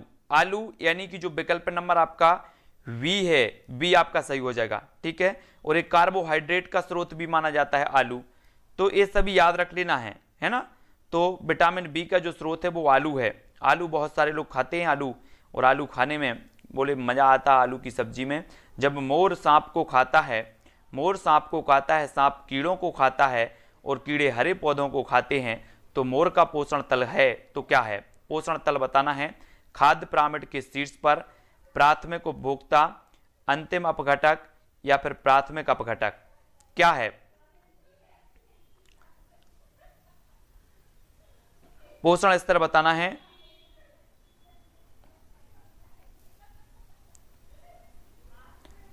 तब आपका बिल्कुल सही आंसर क्या हो जाएगा, खाद्य पिरामिड के शीर्ष पर। खाद्य पिरामिड के शीर्ष पर यानी कि जो आ नंबर है वो सही हो जाएगा, आ नंबर। ठीक है, खाद्य पिरामिड के शीर्ष पर। अगला क्वेश्चन देख लो, अगला है आपका खाद्य श्रृंखला के परस्पर समूह को कहा जाता है। तो क्या कहा जाता है परस्पर समूह को, श्रृंखला अभिक्रिया, खाद्य चक्र, बायोमास का पिरामिड या फिर खाद्य जाल।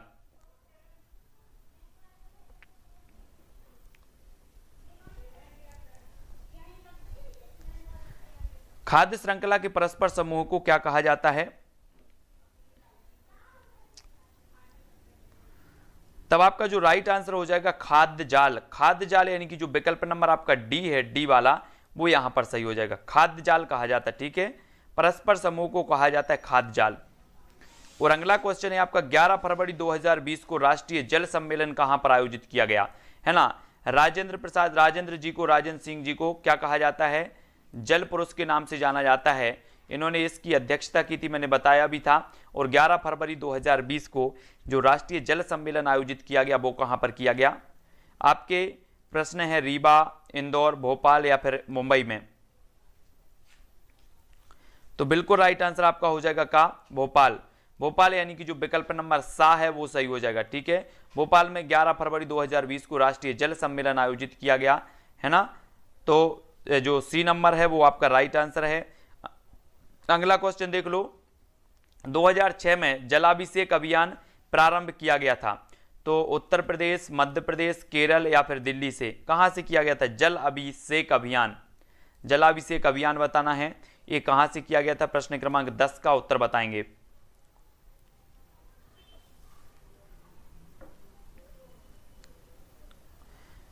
तब आंसर बिल्कुल सही होगा आपका क्या? मध्य प्रदेश। मध्य प्रदेश यानी कि जो विकल्प नंबर आपका वी है, 2006 में ये आयोजित किया गया था। सबसे पहली बात तो एक चीज आपको याद रखनी है कि ये जल अभिषेक अभियान शुरू किया गया 2006 में, और ये कहां से किया गया?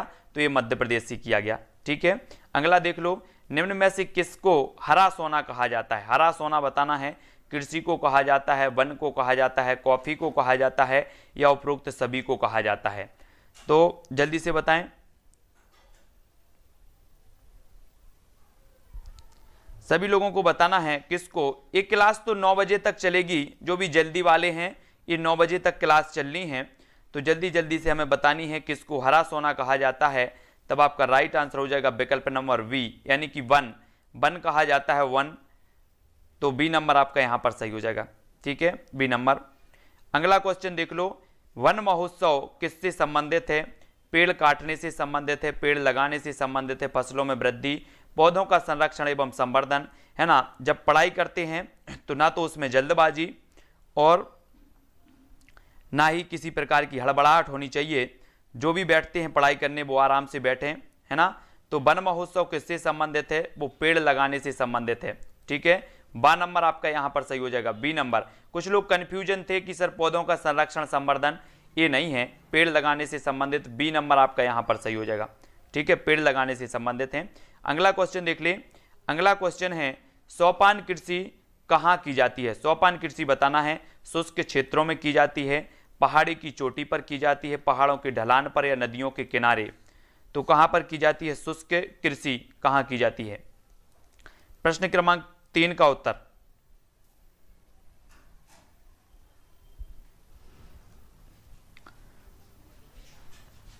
तो सोपान कृषि कहां की जाती है?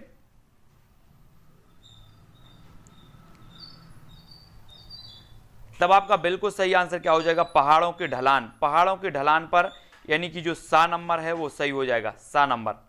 ठीक है, पहाड़ों की ढलान पर की जाती है शुष्क कृषि।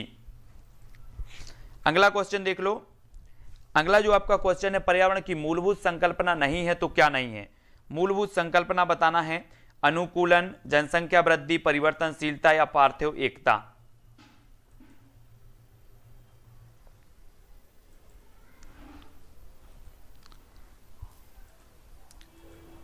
तो आपका राइट आंसर होगा जनसंख्या वृद्धि। जनसंख्या वृद्धि यानी कि जो विकल्प नंबर आपका वी है, पर्यावरण की जो मूलभूत संकल्पना नहीं है तो वो कौन सी नहीं है?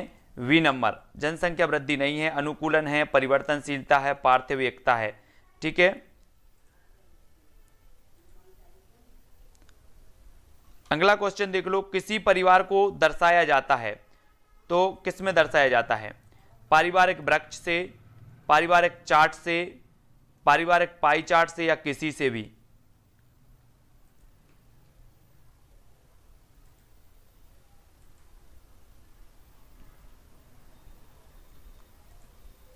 तो किसी परिवार को दर्शाया जाता है तो कैसे दर्शाया जाता है?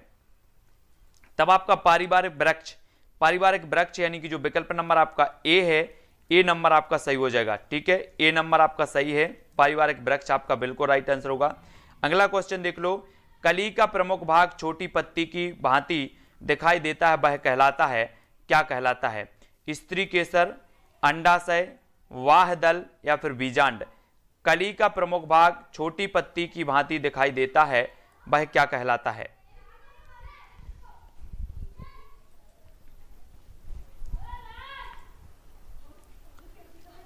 तब आपका राइट आंसर क्या हो जाएगा? बाह्य दल। वाह दल यानी कि जो विकल्प नंबर आपका सा है, सी नंबर है, वो बिल्कुल सही हो जाएगा, सी नंबर। ठीक है, सी नंबर जिन्होंने भी बताया है उनका आंसर बिल्कुल सही है। अगले क्वेश्चन की ओर बढ़ते हैं। अगला जो आपका क्वेश्चन है वो क्या है? चावल और गेहूं से प्राप्त स्टार्च का बहुलक है तो क्या है? वसा अम्ल है, प्रोटीन है, ग्लाइकोजन है, या फिर शर्करा है?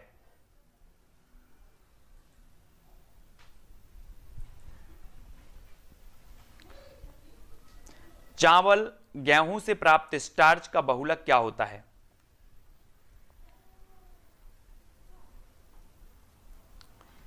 तब आपका बिल्कुल सही जो आंसर होगा वो क्या होगा? शर्करा। शर्करा यानी कि जो विकल्प नंबर आपका डी है वो शर्करा सही हो जाएगा।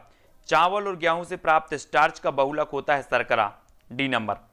ठीक है, अगला देख लो, क्वासियोरकर है ना, क्वासियोरकर नामक रोग की कमी के कारण होता है।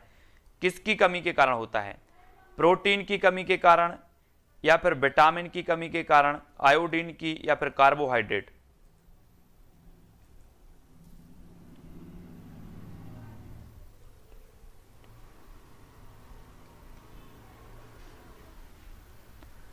तब आपका राइट आंसर क्या हो जाएगा? ए नंबर। ठीक है,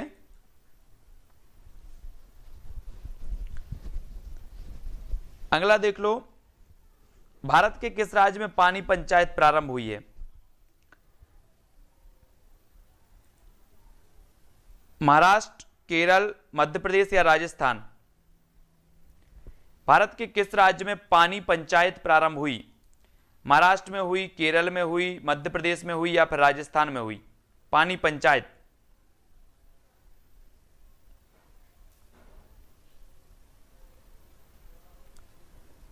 तब आपका बिल्कुल सही क्या हो जाएगा? महाराष्ट्र। महाराष्ट्र यानी कि जो ए नंबर है वो ए नंबर बिल्कुल आपका सही है। महाराष्ट्र में हुई पानी पंचायत की शुरुआत। ठीक है, अगला क्वेश्चन देख लो, मानव अधिवास के अनेक रूप हैं, निम्न में से आप किसे मानव अधिवास नहीं मानते? मानव अधिवास बताना है, पुरबा को, नगर को, फार्म स्टेट को, या फिर गलियों को? आप किसे मानव अधिवास नहीं मानते? प्रश्न क्रमांक 20 का आंसर बताना है, मानव अधिवास हम किसे नहीं मानते हैं? तब आपका जो राइट आंसर हो जाएगा वो क्या हो जाएगा? गलियां। गलियां यानी कि जो विकल्प नंबर डी है, गलियों को हम मानव अधिवास नहीं मानते। नगर भी मानव अधिवास है, पुरबा भी है, फार्म स्टेट भी है ना? तो डी नंबर आपका बिल्कुल सही हो जाएगा। ओजोन परत मिलती है तो कहां मिलती है ओजोन परत? थर्मोस्फीयर में, स्ट्रेटोस्फीयर में, ट्रोपोस्फीयर में, या फिर मेसोस्फीयर में? ओजोन परत मिलती है तो कहां मिलती है?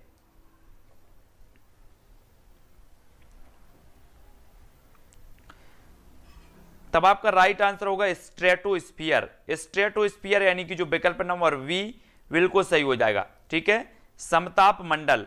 समताप मंडल, ये चीज भी याद रख लेनी है आपको। स्ट्रेटोस्फीयर किसे कहा जाता है? थर्मोस्फीयर, ट्रोपोस्फीयर, मेसोस्फीयर, है ना?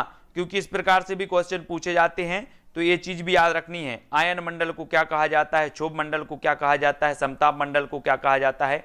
यहां से भी आप कंफ्यूज होते हैं और क्वेश्चन गलत करके आते हैं। अगला देख लो, हमारे देश में निम्न स्थानों में से कौन सा ठंडा रेगिस्तान है? ठंडा रेगिस्तान बताएंगे, जैसलमेर है, लद्दाख है, मेघालय या दार्जिलिंग है ना? जब हम तैयारी करने बैठे हैं तो 100% तैयारी करनी हमें। एक भी परसेंट अगर आपका रह जाता है तो ये मान के चलो कि वो गलत करवाएगा 1%। तो हमारे देश में निम्न स्थानों में से कौन सा ठंडा रेगिस्तान है? जैसलमेर है, लद्दाख, मैंने पहले भी बताया था आपको कि जो लद्दाख है, लद्दाख बी नंबर, ये आपका ठंडा रेगिस्तान हो जाएगा, बी नंबर। ठीक है, अगला देख लो, पर्यावरण अध्ययन के क्षेत्र में दृश्य श्रव्य प्रणाली को क्या माना जाता है? दृश्य और श्रव्य एक आधुनिक शिक्षा यंत्र, मनोरंजन युक्त शिक्षण, पारंपरिक शिक्षण की प्रतिस्थापन युक्ति, या फिर शिक्षण की अन्य युक्तियों का प्रयोग, है ना? कुछ लोग इसमें कंफ्यूजन थे कि एक आधुनिक शिक्षण यंत्र है, ये एक आधुनिक नहीं, ये पारंपरिक शिक्षण की प्रतिस्थापन युक्ति है। युक्ति यानी कि जो आपका विकल्प नंबर आपका डी है वो यहां पर सही हो जाएगा, डी नंबर। ठीक है, पर्यावरण अध्ययन के क्षेत्र में दृश्य श्रव्य प्रणाली को क्या माना जाता है? तो वो माना जाता है डी।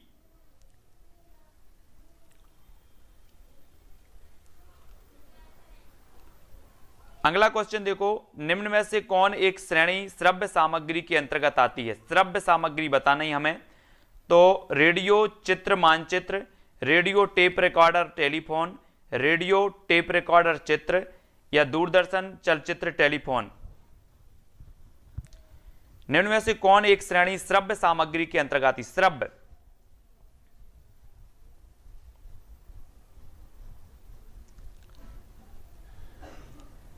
तब आपका राइट आंसर क्या हो जाएगा?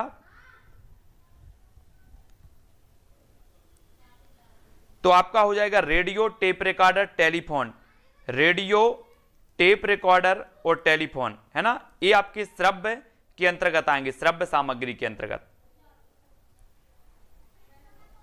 अगला क्वेश्चन देखो, परिवार को किसने आवश्यक और अनावश्यक रूपों में बांटा है? परिवार को मैकाइवर ने, लुंडबर्ग ने, रेमंड ने या फिर निमकॉफ ने? तो परिवार को इनने बांट दिया कि एक आवश्यक परिवार है और एक अनावश्यक परिवार है। अब लो, अब परिवार भी आवश्यक हो गया और अनावश्यक भी हो गया। तब आपका राइट जो आंसर हो जाएगा वो हो जाएगा मैकाइवर। मैकाइवर यानी कि जो ए नंबर है वो बिल्कुल सही हो जाएगा, मैकाइवर, है ना। इन्होंने आवश्यक और अनावश्यक रूप से बांटा है, ए नंबर आपका बिल्कुल सही हो जाएगा। और सभी लोग अपना अपना आकलन जरूर करते जाना कि हमसे वो क्वेश्चन बन रहे हैं कि नहीं बन रहे हैं, है ना।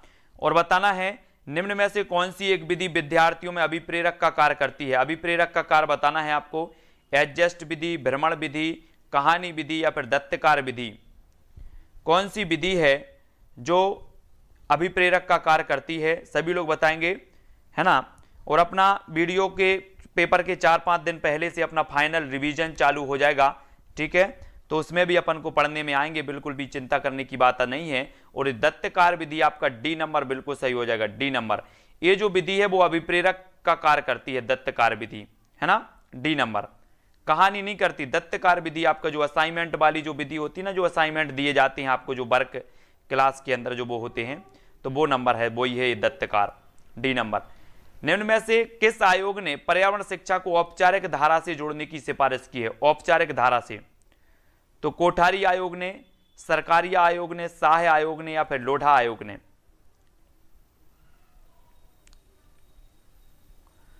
तो किस आयोग ने पर्यावरण शिक्षा को औपचारिक धारा से जोड़ने की सिफारिश की है? तो किस आयोग ने की है?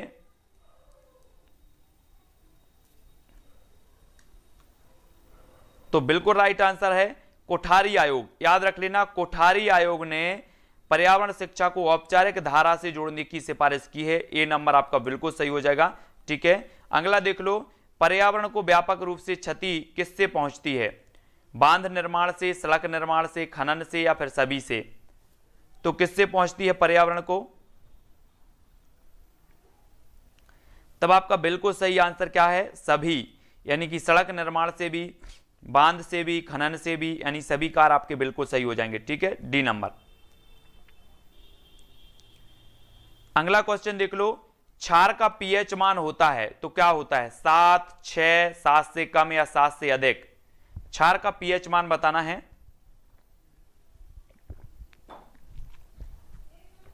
क्षार का पीएच मान क्या होता है?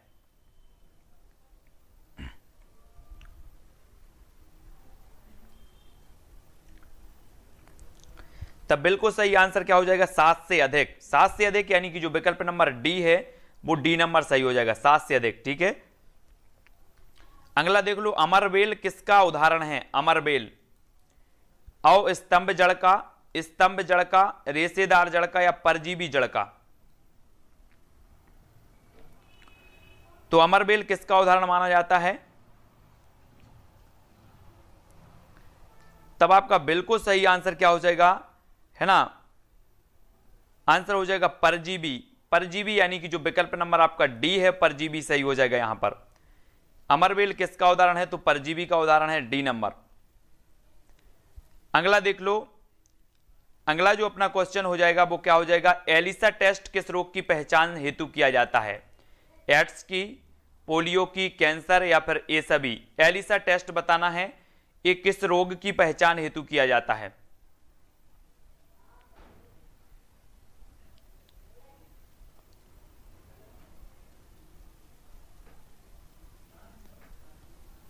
तब आपका बिल्कुल सही क्या होगा? एड्स। एड्स यानी कि जो आ नंबर है वो सही हो जाएगा यहां पर। इसकी जांच के लिए जो टेस्ट होता है उसे एलिसा टेस्ट कहा जाता है, ठीक है, ए नंबर। अगला देख लो, वन्य प्राणी सप्ताह प्रतिवर्ष मनाया जाता है तो अक्टूबर के प्रथम सप्ताह में, फरवरी के प्रथम सप्ताह में, अगस्त के प्रथम सप्ताह में या फिर ये सभी? तो वन्य प्राणी सप्ताह प्रतिवर्ष कब मनाया जाता है?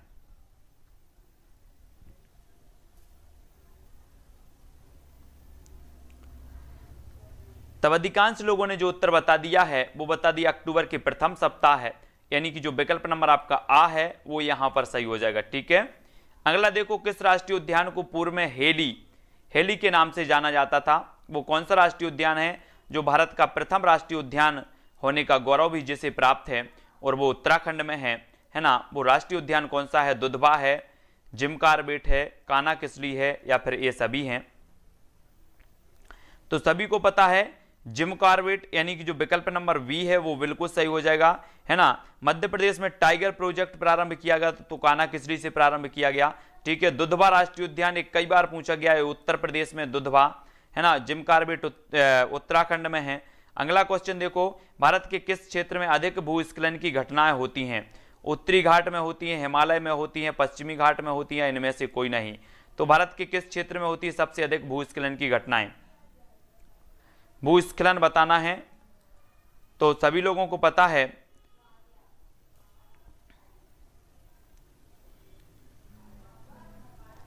क्या हो जाएगा राइट आंसर? भारत के किस क्षेत्र में अधिक भूस्खलन की घटनाएं होती हैं? तो वो होती है हिमालय क्षेत्र में। हिमालय यानी कि जो बी नंबर है वो बी नंबर सही हो जाएगा। ठीक है, हिमालय क्षेत्र में होती हैं। भारत के किस क्षेत्र में अधिक भूस्खलन की घटनाएं होती हैं? तो हिमालय क्षेत्र में, बी नंबर। अगला देखो, एक किसान दानों को भूसे से अलग करना चाहता है, जिस प्रक्रिया से यह किया जाता है वह कहलाती है, क्या कहलाती है? निष्पादन, फसल की कटाई, हस्तचयन, या इनमें से कोई नहीं? सभी लोग बताएंगे। एक किसान दानों को भूसे से अलग करना चाहता है, जिस प्रक्रिया से यह किया जाता है वह क्या कहलाती है?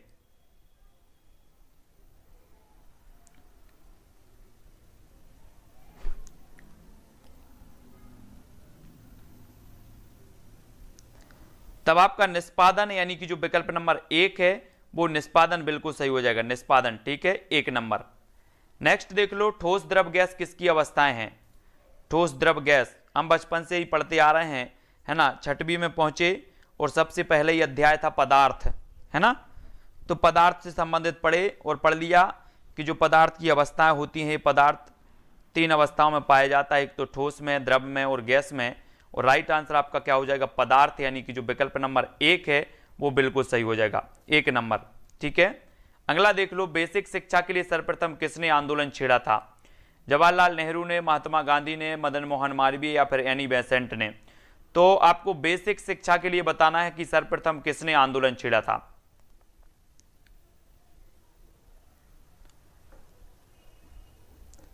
तब आपका बिल्कुल सही आंसर क्या हो जाएगा? महात्मा गांधी, यानी कि जो विकल्प नंबर आपका वी है वो बिल्कुल सही होगा। उत्पत्ति एवं प्रकृति के आधार पर आपदा के कितने भाग हैं? उत्पत्ति, एक आपदा प्रबंधन भी आपको पढ़ना है, आपदा प्रबंधन, है ना? तो आपदा एवं उत्पत्ति के आधार पर बताना है कि जो आपदा के कितने भाग हैं वो बताएंगे। 3 हैं, 2 हैं, 4 हैं, या फिर 5 हैं? तो सभी लोगों को पता है कि उत्पत्ति के आधार पर एक तो मानवीय आपदा होती है, एक प्राकृतिक आपदा होती है, यानी कि 2 प्रकार की होती है। ठीक है ना? उत्पत्ति एवं प्रकृति के आधार पर 2 प्रकार की होती है। और अगला क्वेश्चन है, राष्ट्रीय पर्यावरण माह कब मनाया जाता है?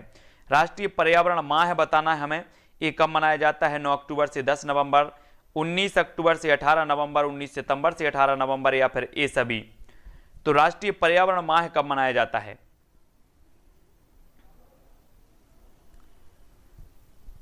तब आपका बिल्कुल सही आंसर क्या हो जाएगा? 19 अक्टूबर से 18 नवंबर। 19 अक्टूबर से 18 नवंबर, यानी कि जो आपका विकल्प नंबर वी है 19 अक्टूबर से 18 नवंबर, ये वी नंबर बिल्कुल सही हो जाएगा।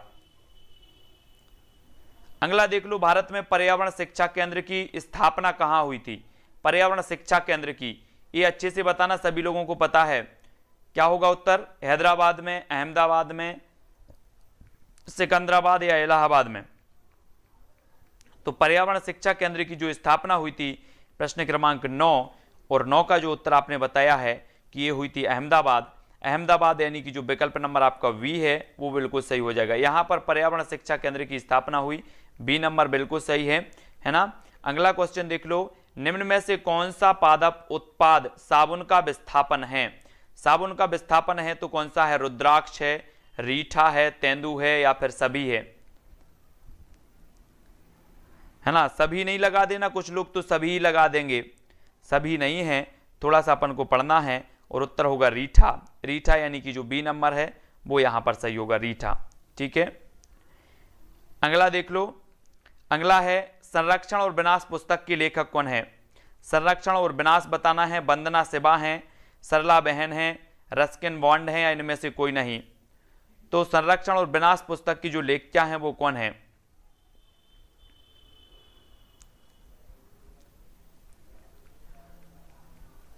तब आंसर क्या हो जाएगा आपका? बिल्कुल सही आंसर है वी। वी यानी कि सरला बहन। बी नंबर आपका सही हो जाएगा, बी नंबर। ठीक है, बहुत बढ़िया।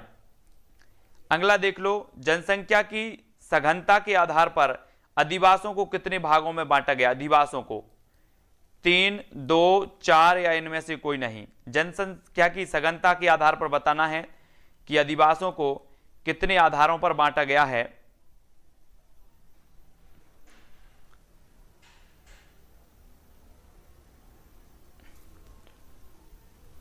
तब आपका बिल्कुल सही कौन सा हो जाएगा? एक तो नगरीय अधिवास और एक ग्रामीण अधिवास, 2 भागों में बांटा गया है, बी नंबर। ठीक है, जनसंख्या की सघनता के आधार पर 2 भागों में बांटा गया, और बी नंबर आपका बिल्कुल यहां पर सही होगा। अगला देखो, बकरी और भेड़ के आवास को क्या कहा जाता है? बकरी और भेड़, साइवान, वांडा, बाड़ा, घर, या इनमें से कोई नहीं। तो बकरी और भेड़, बकरी आपको पता होगी, बकरी सभी ने देखी होगी, है ना। तो बताना है आपको कि बकरी और भेड़ का जो आवास कहलाता है वो क्या कहलाता है?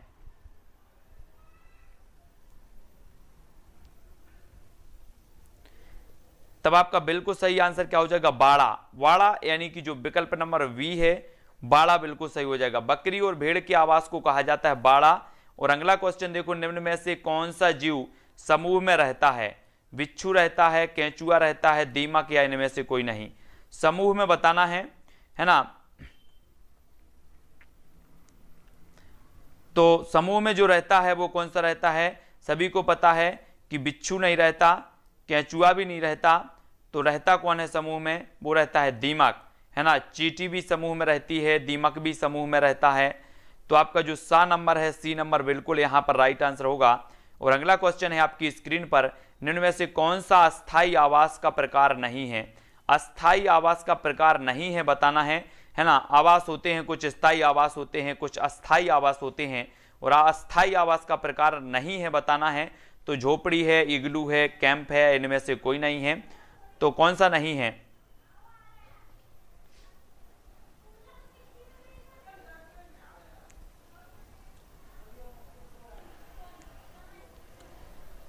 तब आंसर आपका बिल्कुल सही होगा, इनमें से कोई नहीं। यानी कि जो इग्लू है ये भी अस्थायी आवास है, झोपड़ी भी अस्थायी आवास है, और कैंप भी अस्थायी आवास है। और डी नंबर यहां पर आपका सही होगा, डी नंबर, है ना। थोड़ा सा क्वेश्चन क्या घुमा दिया, कुछ लोग तो है ना बेवफा हो गए। तो आपका जो डी नंबर है वो यहां पर सही हो जाएगा, डी नंबर। अगला क्वेश्चन देखो, निम्न में से कौन सा उष्णकटिबंधीय घास स्थल नहीं है? तो उष्णकटिबंधीय बताना है, कंपोस्ट, सवाना, प्रेरी, या फिर लानोस। कौन सा नहीं है? कौन सा उष्णकटिबंधीय घास स्थल नहीं है? उष्णकटिबंधीय बताना है आपको। तो काम्पोस नहीं है, सवाना नहीं है, प्रेरी नहीं है, या फिर लानोस। तो प्रश्न क्रमांक 16 का आंसर जो होगा आपका वो क्या हो जाएगा? वो हो जाएगा प्रेरी। प्रेरी यानी कि जो सा नंबर है ये उष्णकटिबंधीय नहीं माना जाता। सा नंबर आपका सही होगा, सी। सी सी सी सी सी सी यानी कि शुष्क है, ये शुष्क। अगला देख लो, महानगरों में जल की प्रतिशतता है। महानगरों नहीं, महासागरों में। महासागरों में बताना है, तो जल्दी बताओ। 97.2, 2.5, या फिर 95.2, या फिर ये सभी। तो महासागरों के बारे में पढ़ते हैं, जबकि हम पढ़ते हैं कि प्रशांत महासागर सबसे गहरा महासागर माना जाता है ना। यहाँ पर मेरियाना गर्त है, मेरियाना गर्त, है ना। तो आपको महासागरों में बताना है कि ये कितनी है, 97.2%, बी नंबर। बी नंबर यहाँ पर आपका बिल्कुल सही हो जाएगा, ठीक है, बी। अगला देख लो, किसका आवास विल है? विल बताना है, सभी लोगों को बताना है विल। अब देखो आपके एक कोर्स में जल है, जल, तो आपको बताना है, यहां से कई प्रकार के क्वेश्चन आएंगे आपके जल से। जैसे आएंगे कि महासागरों में कितना है, ठीक है, महासागरों में पीने योग्य जल कितना है, धरती पर शुद्ध जल कितना है, खारा जल कितना है, ये सारे के सारे कहीं से भी क्वेश्चन पूछे जा सकते हैं जल से, ठीक है। प्रदूषित जल कितना है, ये सारे के सारे यहाँ से आपको जल के बारे में पढ़ना ही है। निम्न में से किसका आवास बिल है, तो बिल आपको पता है कि खरगोश भी बिल में ही रहता है, बिल में, बिल यानी कि बी नंबर, ठीक है, बी नंबर आपका यहाँ पर बिल्कुल सही होगा। अगला देख लो, पर्यावरण शिक्षा में समस्या समाधान विधि का गुण है, तो समस्या समाधान विधि का गुण कौन सा है, लक्ष्य केंद्रित विधि, सृजनात्मक विधि, चयनात्मक विधि या फिर ये सभी। पर्यावरण शिक्षा में समस्या समाधान विधि का गुण है तो कौन सा है,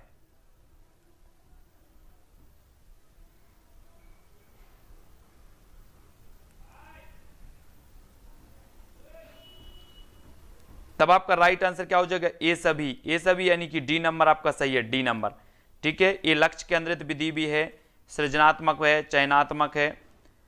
तो आपको बताना है अगला क्वेश्चन, बालकों को जितना संभव हो बताया ना जाए बल्कि उन्हें खोजने के लिए प्रोत्साहित किया जाए, यह कथन किसका है ना, खोजने के लिए बताना है,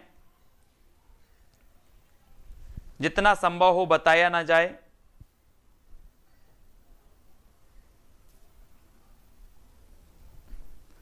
तो प्रश्न क्रमांक 20 का उत्तर बताना, बालकों को जितना संभव हो बताया ना जाए बल्कि उन्हें खोजने के लिए प्रोत्साहित किया जाए, यह जो कथन है ना, वो किसका है।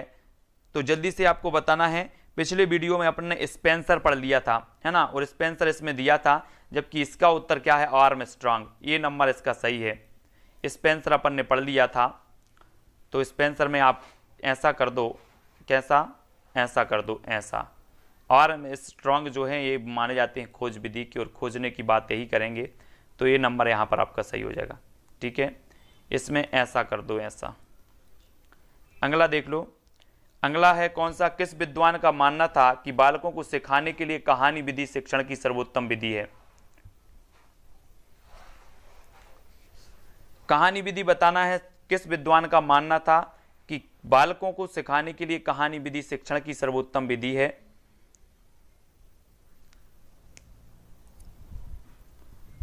तब आपका राइट आंसर क्या होगा,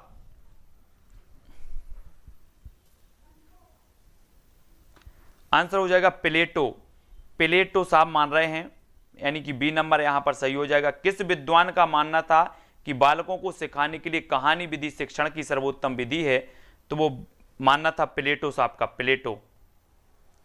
अगला देख लो, संपूर्ण शैक्षिक भ्रमण की समाप्ति के बाद क्या करना अनिवार्य माना जाता है, अंदाजा लगाना, अनुमान लगाना, मूल्यांकन करना या विचार करना।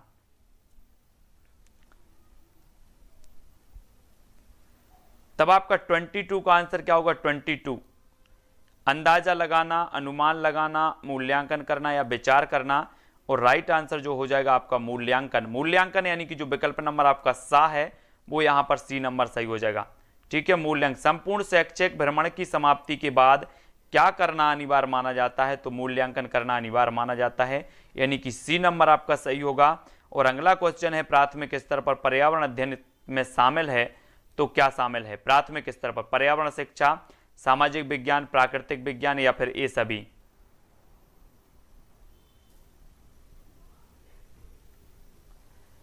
तो प्राथमिक स्तर पर पर्यावरण अध्ययन में शामिल है तो क्या शामिल है, आपका बिल्कुल सही आंसर हो जाएगा ए सभी। ए सभी यानी कि जो डी नंबर है वो बिल्कुल सही हो जाएगा, ठीक है। अगला देख लो, पर्यावरण पाठ्यक्रम गतिविधियां का अभाव किस क्षेत्र की समस्या है, किस क्षेत्र की समस्या है, स्वतंत्र चर संबंधी है, आश्रित चर संबंधी है, मध्यस्थ चर संबंधी है, नियंत्रित चर संबंधी है। तो पर्यावरण पाठ्यक्रम गतिविधियां का जो अभाव है वो किस क्षेत्र की समस्या है। पाठ्यक्रम की आपने पढ़ा है ना कि देखो जो पाठ्यक्रम होता है उसे जो माना जाता है वो क्या माना जाता है, पाठ्यक्रम को माना जाता है मध्यस्थ चर, ठीक है। और शिक्षक जो होता है उसे माना जाता है स्वतंत्र चर, और शिक्षार्थी को माना जाता है आश्रित चर। तो यहाँ पर पर्यावरण पाठ्यक्रम की गतिविधियां का अभाव किस क्षेत्र की समस्या है, तो वो मध्यस्थ चर की है ना। अगला देख लो, अगला जो आपका क्वेश्चन है, पर्यावरण पाठ्यक्रम गतिविधियां का अभाव किस क्षेत्र की समस्या है, ये तो पढ़ ही लिया है। एक छात्र पुस्तक में पढ़कर वर्षा के जल का संरक्षण करता है तो यह सीखना माना जाता है। क्या माना जाता है? अनुकरण द्वारा सीखना, स्वाध्याय द्वारा सीखना, या फिर क्रिया द्वारा सीखना, या प्रभाव द्वारा सीखना। क्या माना जाता है? सभी लोग आंसर बताएंगे कि एक छात्र पुस्तक में पढ़कर वर्षा के जल का संरक्षण करता है तो यह सीखना माना जाता है। तो वो माना जाता है साथियों क्या? विकल्प नंबर वा, यानी कि स्वाध्याय द्वारा सीखना। स्वाध्याय यानी कि बी नंबर आपका बिल्कुल सही होगा। अगला क्वेश्चन देख लो, समस्या समाधान विधि में छात्र सीखते हैं तो मानसिक संघर्ष द्वारा, क्रिया द्वारा, प्रयोग द्वारा, तर्क द्वारा। समस्या समाधान विधि में बताना है कैसे सीखते हैं छात्र। तो सभी का आंसर जो आया है वो आया है मानसिक संघर्ष द्वारा, यानी कि जो आ नंबर है वो बिल्कुल सही हो जाएगा। ठीक है, मानसिक संघर्ष द्वारा सीखते हैं। अगला देख लो, नाइट्रोजन चक्र, हाइड्रोजन चक्र एवं जल चक्र विषय हैं तो ये किसके विषय हैं? नाइट्रोजन चक्र, हाइड्रोजन चक्र एवं जल चक्र रसायन विज्ञान के, पर्यावरण के, दोनों के, या इनमें से कोई नहीं? किसके हैं?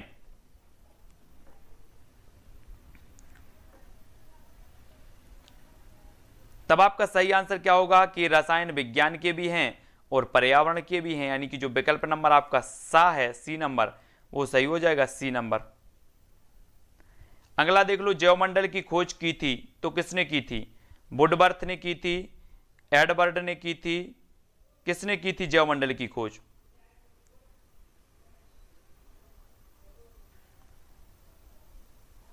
तब आपका जो राइट आंसर हो जाएगा वो क्या हो जाएगा? एडवर्ड सुअस। एडवर्ड सुअस ने की थी, यानी कि जो आपका विकल्प नंबर वी है वो यहां पर बी नंबर सही होगा। ठीक है, बी नंबर। जिन्होंने भी बी बताया उनका आंसर बिल्कुल सही है। मगरमच्छ संरक्षण परियोजना को प्रारंभ किया गया तो कब किया गया? सभी लोग आंसर बताएंगे। मगरमच्छ संरक्षण परियोजना को प्रारंभ किया गया 1975 में, 1974 में, 1978 में, या फिर इनमें से कोई नहीं? तो यहां पर आपको एक चीज याद रखनी है, 1975 में जो किया गया वो मगरमच्छ प्रजनन परियोजना चालू की गई 1975 में, मगरमच्छ प्रजनन परियोजना। ठीक है, और 1974 में जो किया गया वो मगरमच्छ संरक्षण परियोजना। यहां पर कंफ्यूज नहीं होना। ठीक है, मगरमच्छ संरक्षण परियोजना 1974, मगरमच्छ प्रजनन परियोजना 1975, ये दो क्वेश्चन आते हैं। ठीक है, ये दोनों क्वेश्चन याद रख लेना। प्रजनन परियोजना 1975 में और 1974 में संरक्षण परियोजना। ठीक है, अगला क्वेश्चन देखो, मगरमच्छ संरक्षण परियोजना 1974 आपका सही होगा। गैंडा परियोजना का प्रारंभ हुआ तो कब हुआ? गैंडा परियोजना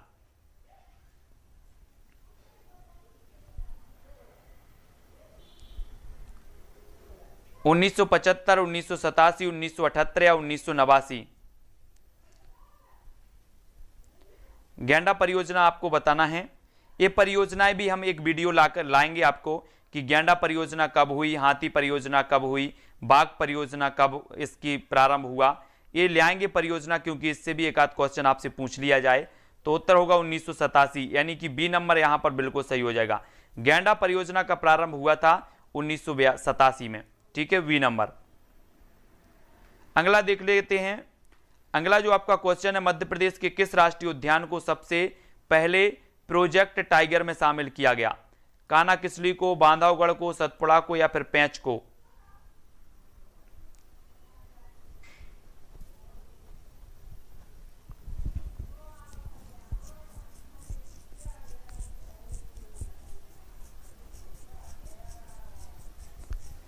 तब आपका राइट आंसर क्या होगा? आंसर होगा कान्हा किसली, यानी कि ए नंबर आपका सही होगा। अगला क्वेश्चन देख लो, मध्य प्रदेश के किस जिले में माधव राष्ट्रीय उद्यान है? माधव राष्ट्रीय उद्यान बताएंगे सभी लोग।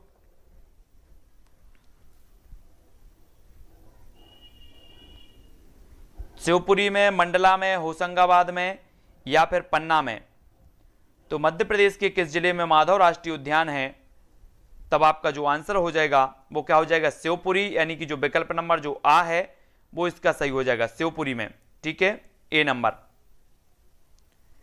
नेक्स्ट देख लो, खाद्य श्रृंखला का अभिप्राय है इनमें से किसके द्वारा ऊर्जा अंतरण होता है, किसके द्वारा होता है, भूगर्भ से धरातल की ओर, निम्न अक्षांश से उच्च अक्षांश की ओर, एक जीवों से दूसरे जीवों को, इनमें से कोई नहीं। तो खाद्य श्रृंखला का अभिप्राय इनमें से किसके द्वारा ऊर्जा का अंतरण होता है,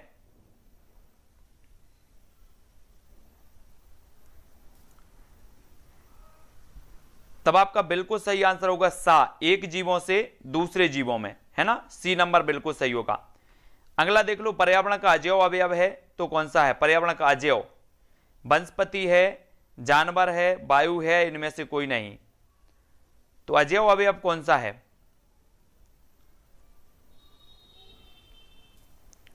तब आपका बिल्कुल सही आंसर है वायु। वायु यानी कि जो विकल्प नंबर आपका सी है वो सही हो जाएगा। वायु जो है अजैव अवयव के रूप में आपका सही हो जाएगा। अगला देख लो, सौर ऊर्जा का सबसे बड़ा यौगिकरण कौन सा है, सौर ऊर्जा का सबसे बड़ा यौगिकरण बताना है। हरे पौधे हैं, जानवर है, वायु है, इनमें से कोई नहीं है।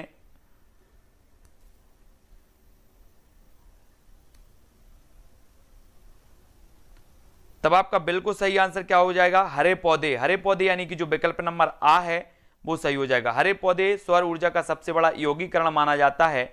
और अगला क्वेश्चन है, भारत में वन अनुसंधान संस्थान कहां पर है ना।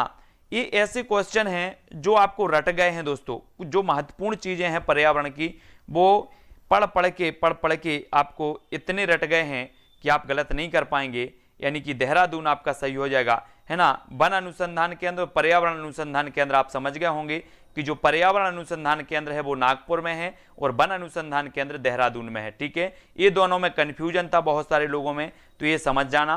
निम्न में से कौन अपघटन योग्य है, तो जिनका अपघटन हो सकता है, लोहे की कील है, चमड़े की बेल्ट है, प्लास्टिक है, इनमें से कोई नहीं है। तो कौन अपघटन योग्य है,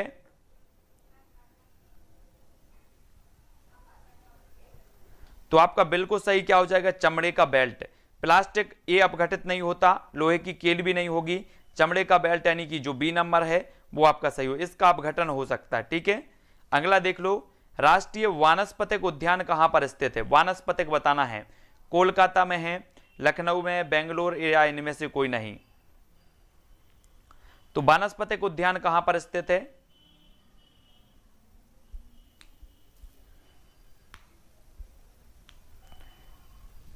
तो आपका राइट आंसर क्या होगा, वानस्पतिक उद्यान है लखनऊ। लखनऊ यानी कि जो विकल्प नंबर आपका बी है वो यहां पर सही हो जाएगा, बी नंबर। ठीक है, केंद्रीय औषधि अनुसंधान केंद्र भी लखनऊ में है, वानस्पतिक राष्ट्रीय उद्यान भी, राष्ट्रीय वानस्पतिक उद्यान भी लखनऊ में है ना, और उत्तर प्रदेश की राजधानी भी लखनऊ है, ये याद रखना है। अगला देखो, मृदा अपरदन रोका जा सकता है वन रोपण द्वारा, अति चराई द्वारा, दोनों या इनमें से कोई नहीं। तो मृदा अपरदन कैसे रोका जा सकता है,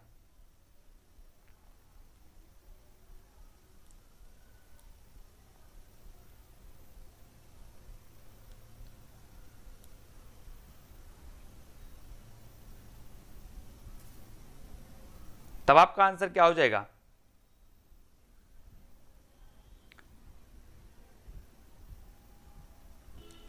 बिल्कुल राइट आंसर आपका हो जाएगा वन रोपण द्वारा, यानी कि ए नंबर आपका सही हो जाएगा। ठीक है, अगला देख लो, अगला है चिपको आंदोलन मूल रूप से किसके विरुद्ध था, जल के विरुद्ध थे, ध्वनि प्रदूषण, दोनों, या वन कटाई के।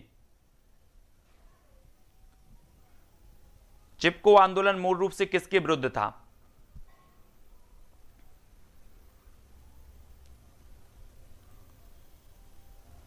तब आपका बिल्कुल सही आंसर वन कटाई, यानी कि जो विकल्प नंबर आपका डी है वो डी नंबर बिल्कुल सही हो जाएगा। ठीक है, वन कटाई के विरुद्ध था। और अगला देखो, अगला क्वेश्चन है आपकी स्क्रीन पर, पारिस्थितिक तंत्र में तत्वों के चक्रण को क्या कहते हैं, ये आपका क्वेश्चन है। चार विकल्प आपके सामने है, एक प्रश्न, एक क्वेश्चन, आपको एक विकल्प आपको लॉक करना है ना, गलत ना हो जाए किसी का, इसलिए सावधानी से देना है ना। लाइफलाइन आपके पास अभी 2 लाइफलाइन है, किसी ने अभी यूज नहीं की है। और जैव भू रासायनिक चक्र आपका बिल्कुल सही हो जाएगा। ठीक है, हाँ, जैव भू रासायनिक चक्र यानी कि जो बी नंबर है, बी नंबर आपका सही हो जाएगा। ठीक है, अगला देख लो, दो विभिन्न समुदायों के बीच का संक्रांति क्षेत्र कहलाता है तो क्या कहलाता है? इकोटोन, इकैड, इकोटाइप या इकोस्फीयर?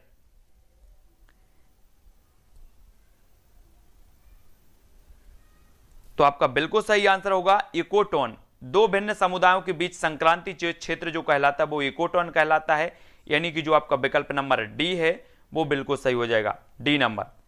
ठीक है, अगला क्वेश्चन आपकी स्क्रीन पर, स्वपोषी जीव के अंतर्गत आते हैं तो क्या आते हैं?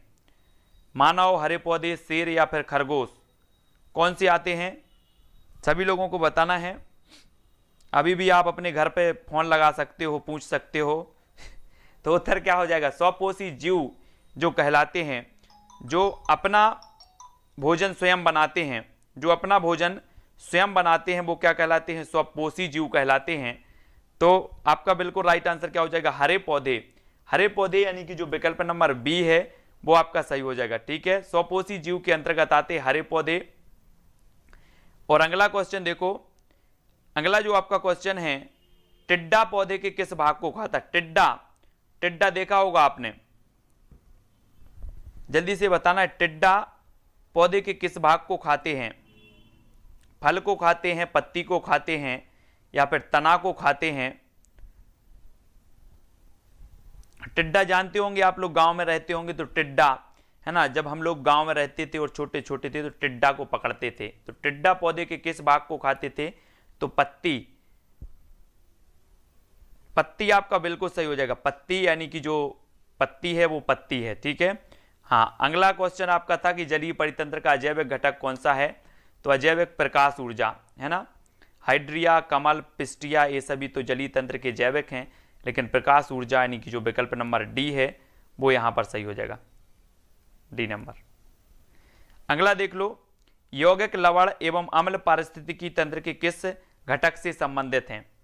पारिस्थितिकी घटक से संबंधित बताना है। उत्पादक से हैं, जैविक से हैं, निर्माणक से है, अजैविक से है?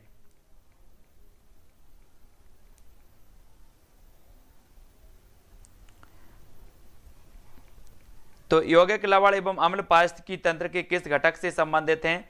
तो वो है अजैविक। अजैविक यानी कि विकल्प नंबर डी आपका सही हो जाएगा, है ना। डी नंबर आपका सही है, तो डी नंबर ही बताना है। कुछ लोग सी बता रहे हैं, कुछ लोग ए बता रहे हैं, तो ए नहीं है। यौगिक लवण एवं अम्ल जो होते हैं वो अजैविक होते हैं, अजैविक यानी कि डी नंबर। ठीक है, अगला देख लो, ओजोन परत पाई जाती है तो कहां पाई जाती है? स्ट्रेटोस्फीयर।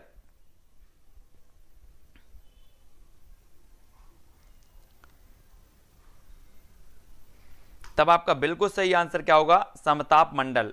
समताप मंडल में पाई जाती है। अगला देख लो, गंगा यमुना का संगम होता है तो क्या कहलाता है ना। सभी को पता है कि जो गंगा है ये गंगोत्री से निकलती है, गंगोत्री है ना। एक तरफ से आती है कौन सी? अलकनंदा, और एक तरफ से आती है भागीरथी, है ना। और भागीरथी और अलकनंदा ये मिलती हैं, कहां मिलती हैं? भागीरथी और अलकनंदा जहां मिलती है उस स्थान को क्या कहा जाता है? ये भी आपको बता देना। ये तो आपका गंगा यमुना का संगम तो इलाहाबाद, बिल्कुल सही, सभी लोगों ने बता दिया, है ना। और अलकनंदा और भागीरथी जहां मिलती हैं, जहां से गंगा स्टार्ट होती है ना, दोनों का जब मिश्रण होता है तो उसे कौन सा प्रयाग कहा जाता है? तो आपका राइट आंसर यहां पर बताना है देवप्रयाग। बहुत बढ़िया, उसे देवप्रयाग कहा जाता है ना। तो यह मत किसने प्रस्तुत किया कि सारे असंतोष का स्रोत परिवार है? ये किसने दिया है? मार्क्स, मर्टन, कूले या इनमें से कोई नहीं? यह मत किसने प्रस्तुत किया है कि सारे असंतोष का जो स्रोत है वो परिवार है?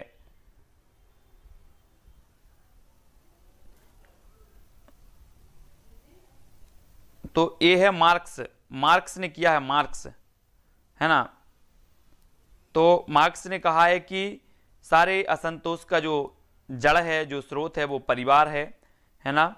अगला देख लो, केरल में नायरों के संयुक्त परिवार को क्या कहा जाता है? आप लोगों को तो नहीं लगता सारे असंतोष का परिवार? नहीं तो लगता हो कि सर सारे असंतोष का जो जड़ है वो परिवार है। मार्क्स साहब ने बोल दिया है, मार्क्स नहीं मिलेंगे अगर ऐसा बोलोगे आप लोग तो। क्या नहीं मिलेंगे? मार्क्स। उसको तो मार्क्स नहीं मिले होंगे। तो केरल में नायरों के संयुक्त परिवार को क्या कहते हैं? नायरों। तारवाड़, गोतुल, इलाम या इनमें से कोई नहीं।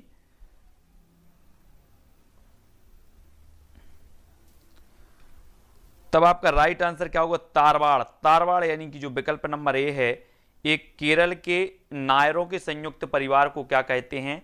तो तारवाड़ कहते हैं, तारवाड़। अगला देख लो, एकांतिक नाभिकीय परिवार की अवधारणा किसकी है? एकांतिक किसकी है? एकांतिक बताना है आपको। एकांतिक नाभिकीय परिवार की जो अवधारणा है वो किसकी है? टी पार्सन्स की, कोलिन बेल की, या फिर आईपी देसाई? किसकी है? तब आपका बिल्कुल सही हो जाएगा टी पार्सन्स की। पार्सन्स की है एकांतिक नाभिकीय परिवार की अवधारणा। और अगला क्वेश्चन देखो, खेल को सामाजिक आदान प्रदान के एक रूप की तरह किसने देखा? खेल को सामाजिक आदान प्रदान के रूप की तरह किसने देखा है? पार्सन्स ने, पार्टेल ने, आईपी देसाई ने। तब आपका बिल्कुल सही आंसर क्या हो जाएगा? आंसर हो जाएगा पार्टेल। खेल को सामाजिक आदान प्रदान के एक रूप की तरह देखा है तो वो देखा है पार्टेल। पार्टेल यानी कि जो आपका विकल्प नंबर वाह है वो बिल्कुल सही हो जाएगा, बी नंबर। ठीक है, अगला देख लो, पालतू पशु नहीं है तो कौन सा नहीं है? पालतू पशु।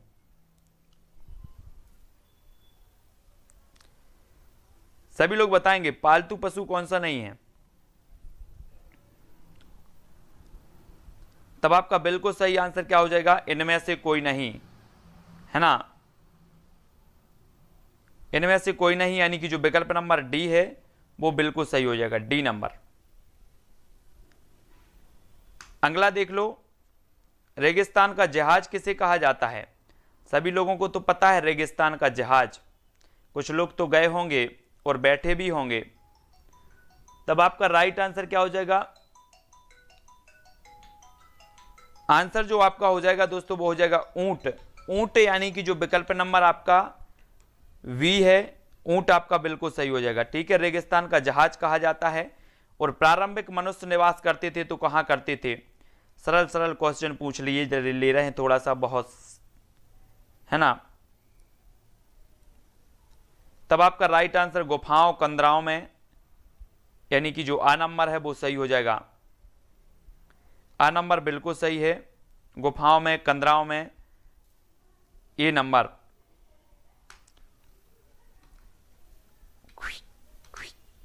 पृथ्वी के अपमार्जक कौन है? पृथ्वी के अपमार्जक बताना है, सभी लोग बताएंगे।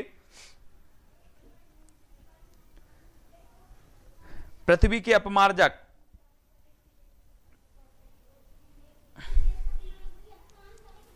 सरल नहीं पूछे, क्यों नहीं पूछे? सरल बन रहा है इसलिए सरल लग रहा है, नहीं बनता तो वही चीज कठिन लगती। अब मुझे नहीं पता कि आपसे कौन से क्वेश्चन बनते हैं, कौन से नहीं बनते, है ना? पृथ्वी के अपमार्जक कौन है? तो कौन है? जीवाणु, है ना? पारिस्थितिकी तंत्र का उदाहरण है तो कौन सा है? मृदा, जल, तालाब, वायु। पारिस्थितिकी तंत्र का उदाहरण बताना है हमें, कौन सा है पारिस्थितिकी तंत्र का उदाहरण? तो बिल्कुल राइट आंसर जो हो जाएगा वो क्या हो जाएगा? तालाब।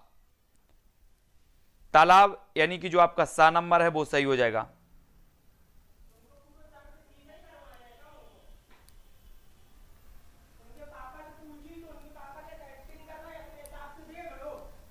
अगला देख लो, वायुमंडल की सबसे ठंडी परत कौन सी है? सबसे ठंडी बतानी है तो तापमंडल है, मध्यमंडल, जलमंडल, आयन मंडल।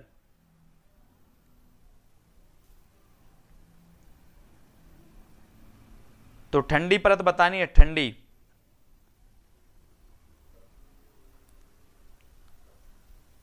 तब आपका राइट आंसर हो जाएगा मध्यमंडल। मध्यमंडल है ना, अपन बना देते हैं 3 मंजिल घर और मध्य में जो होता है ना, मध्य की सेकंड जो स्टोरी होती है वो कैसी होती है, ठंडी होती है ना। बहुत बढ़िया। तो अगला क्वेश्चन देखो, अगला है आपका, निम्न में से कौन सी एक ग्रीन हाउस गैस है। ग्रीन हाउस गैस है बताना है। मैंने कई बार आपसे बोला है कि जितनी भी ग्रीन हाउस गैसें हैं उनको याद कर लो, ये यहाँ से क्वेश्चन आता ही है 100% ग्रीन हाउस गैसों से। तो कौन सी ग्रीन हाउस गैस है, तब आपका बिल्कुल सही आंसर होगा मीथेन। मीथेन यानी कि जो विकल्प नंबर आपका डी है वो यहां पर सही हो जाएगा। एक ग्रीन हाउस गैस के अंतर्गत आती है डी नंबर। अगला देख लो, जीव भार का पिरामिड किस पारिस्थितिकी तंत्र में उल्टा हो जाता है। जीव भार का पिरामिड किस पारिस्थितिक तंत्र में उल्टा होता है, उलट जाता है मतलब।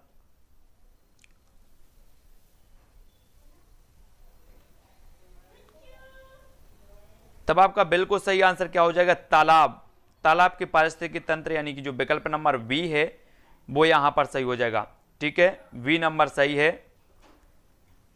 अगला क्वेश्चन है, मध्य प्रदेश में विद्या वन योजना का शुभारंभ कब किया गया। विद्या वन योजना का शुभारंभ किया गया, तो जल्दी से बताएं कब किया गया। लेवल अब हाई सा हो गया थोड़ा सा, कुछ लोग बोल रहे हैं लेवल हाई करिए।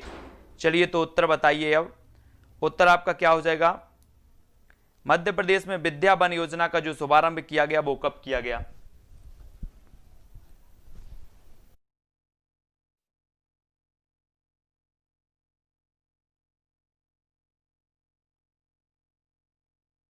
तब आपका राइट जो आंसर हो जाएगा वो क्या हो जाएगा, मध्य प्रदेश में विद्या वन योजना का शुभारंभ कब किया गया। तो राइट आंसर होगा 2007-8 में, है ना। 2007-8 यानी कि जो विकल्प नंबर आपका बी है वो यहां पर बी नंबर सही होगा। ठीक है, अगला देख लो, मध्य प्रदेश इको पर्यटन विकास बोर्ड की स्थापना कब की गई। इको पर्यटन विकास बोर्ड की स्थापना कब की गई, 2006 में, 2005 में, 2008 में, या इनमें से कोई नहीं। तो मध्य प्रदेश में इको पर्यटन विकास बोर्ड की जो स्थापना हुई साथियों वो ही 2005। 2005 यानी कि जो विकल्प नंबर आपका बी है वो बी नंबर सही हो जाएगा।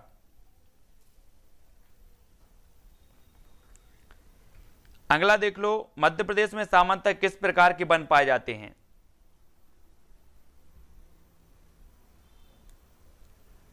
सभी लोग बताएंगे, उपाद्र पहाड़ी वन, उष्ण कटिबंधीय वन, उष्ण कटिबंधीय वन, आर्द्र पतझड़ वन, या इनमें से कोई नहीं।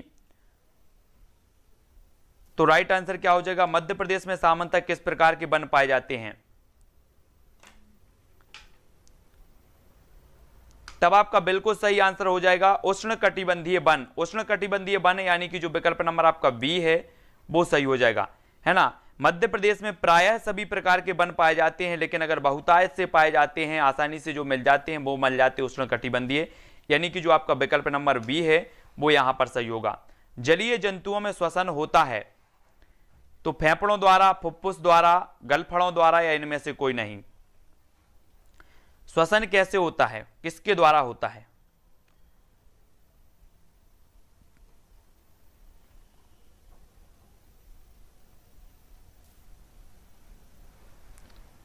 तब आपका राइट आंसर होगा विकल्प नंबर सी, यानी कि गलफड़ों द्वारा। सी नंबर आपका बिल्कुल सही होगा, है ना। 9 बजे तक ये क्लास चलने वाली है अपनी।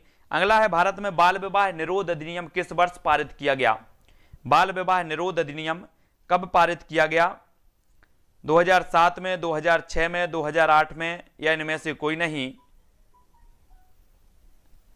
सभी लोग बताएंगे।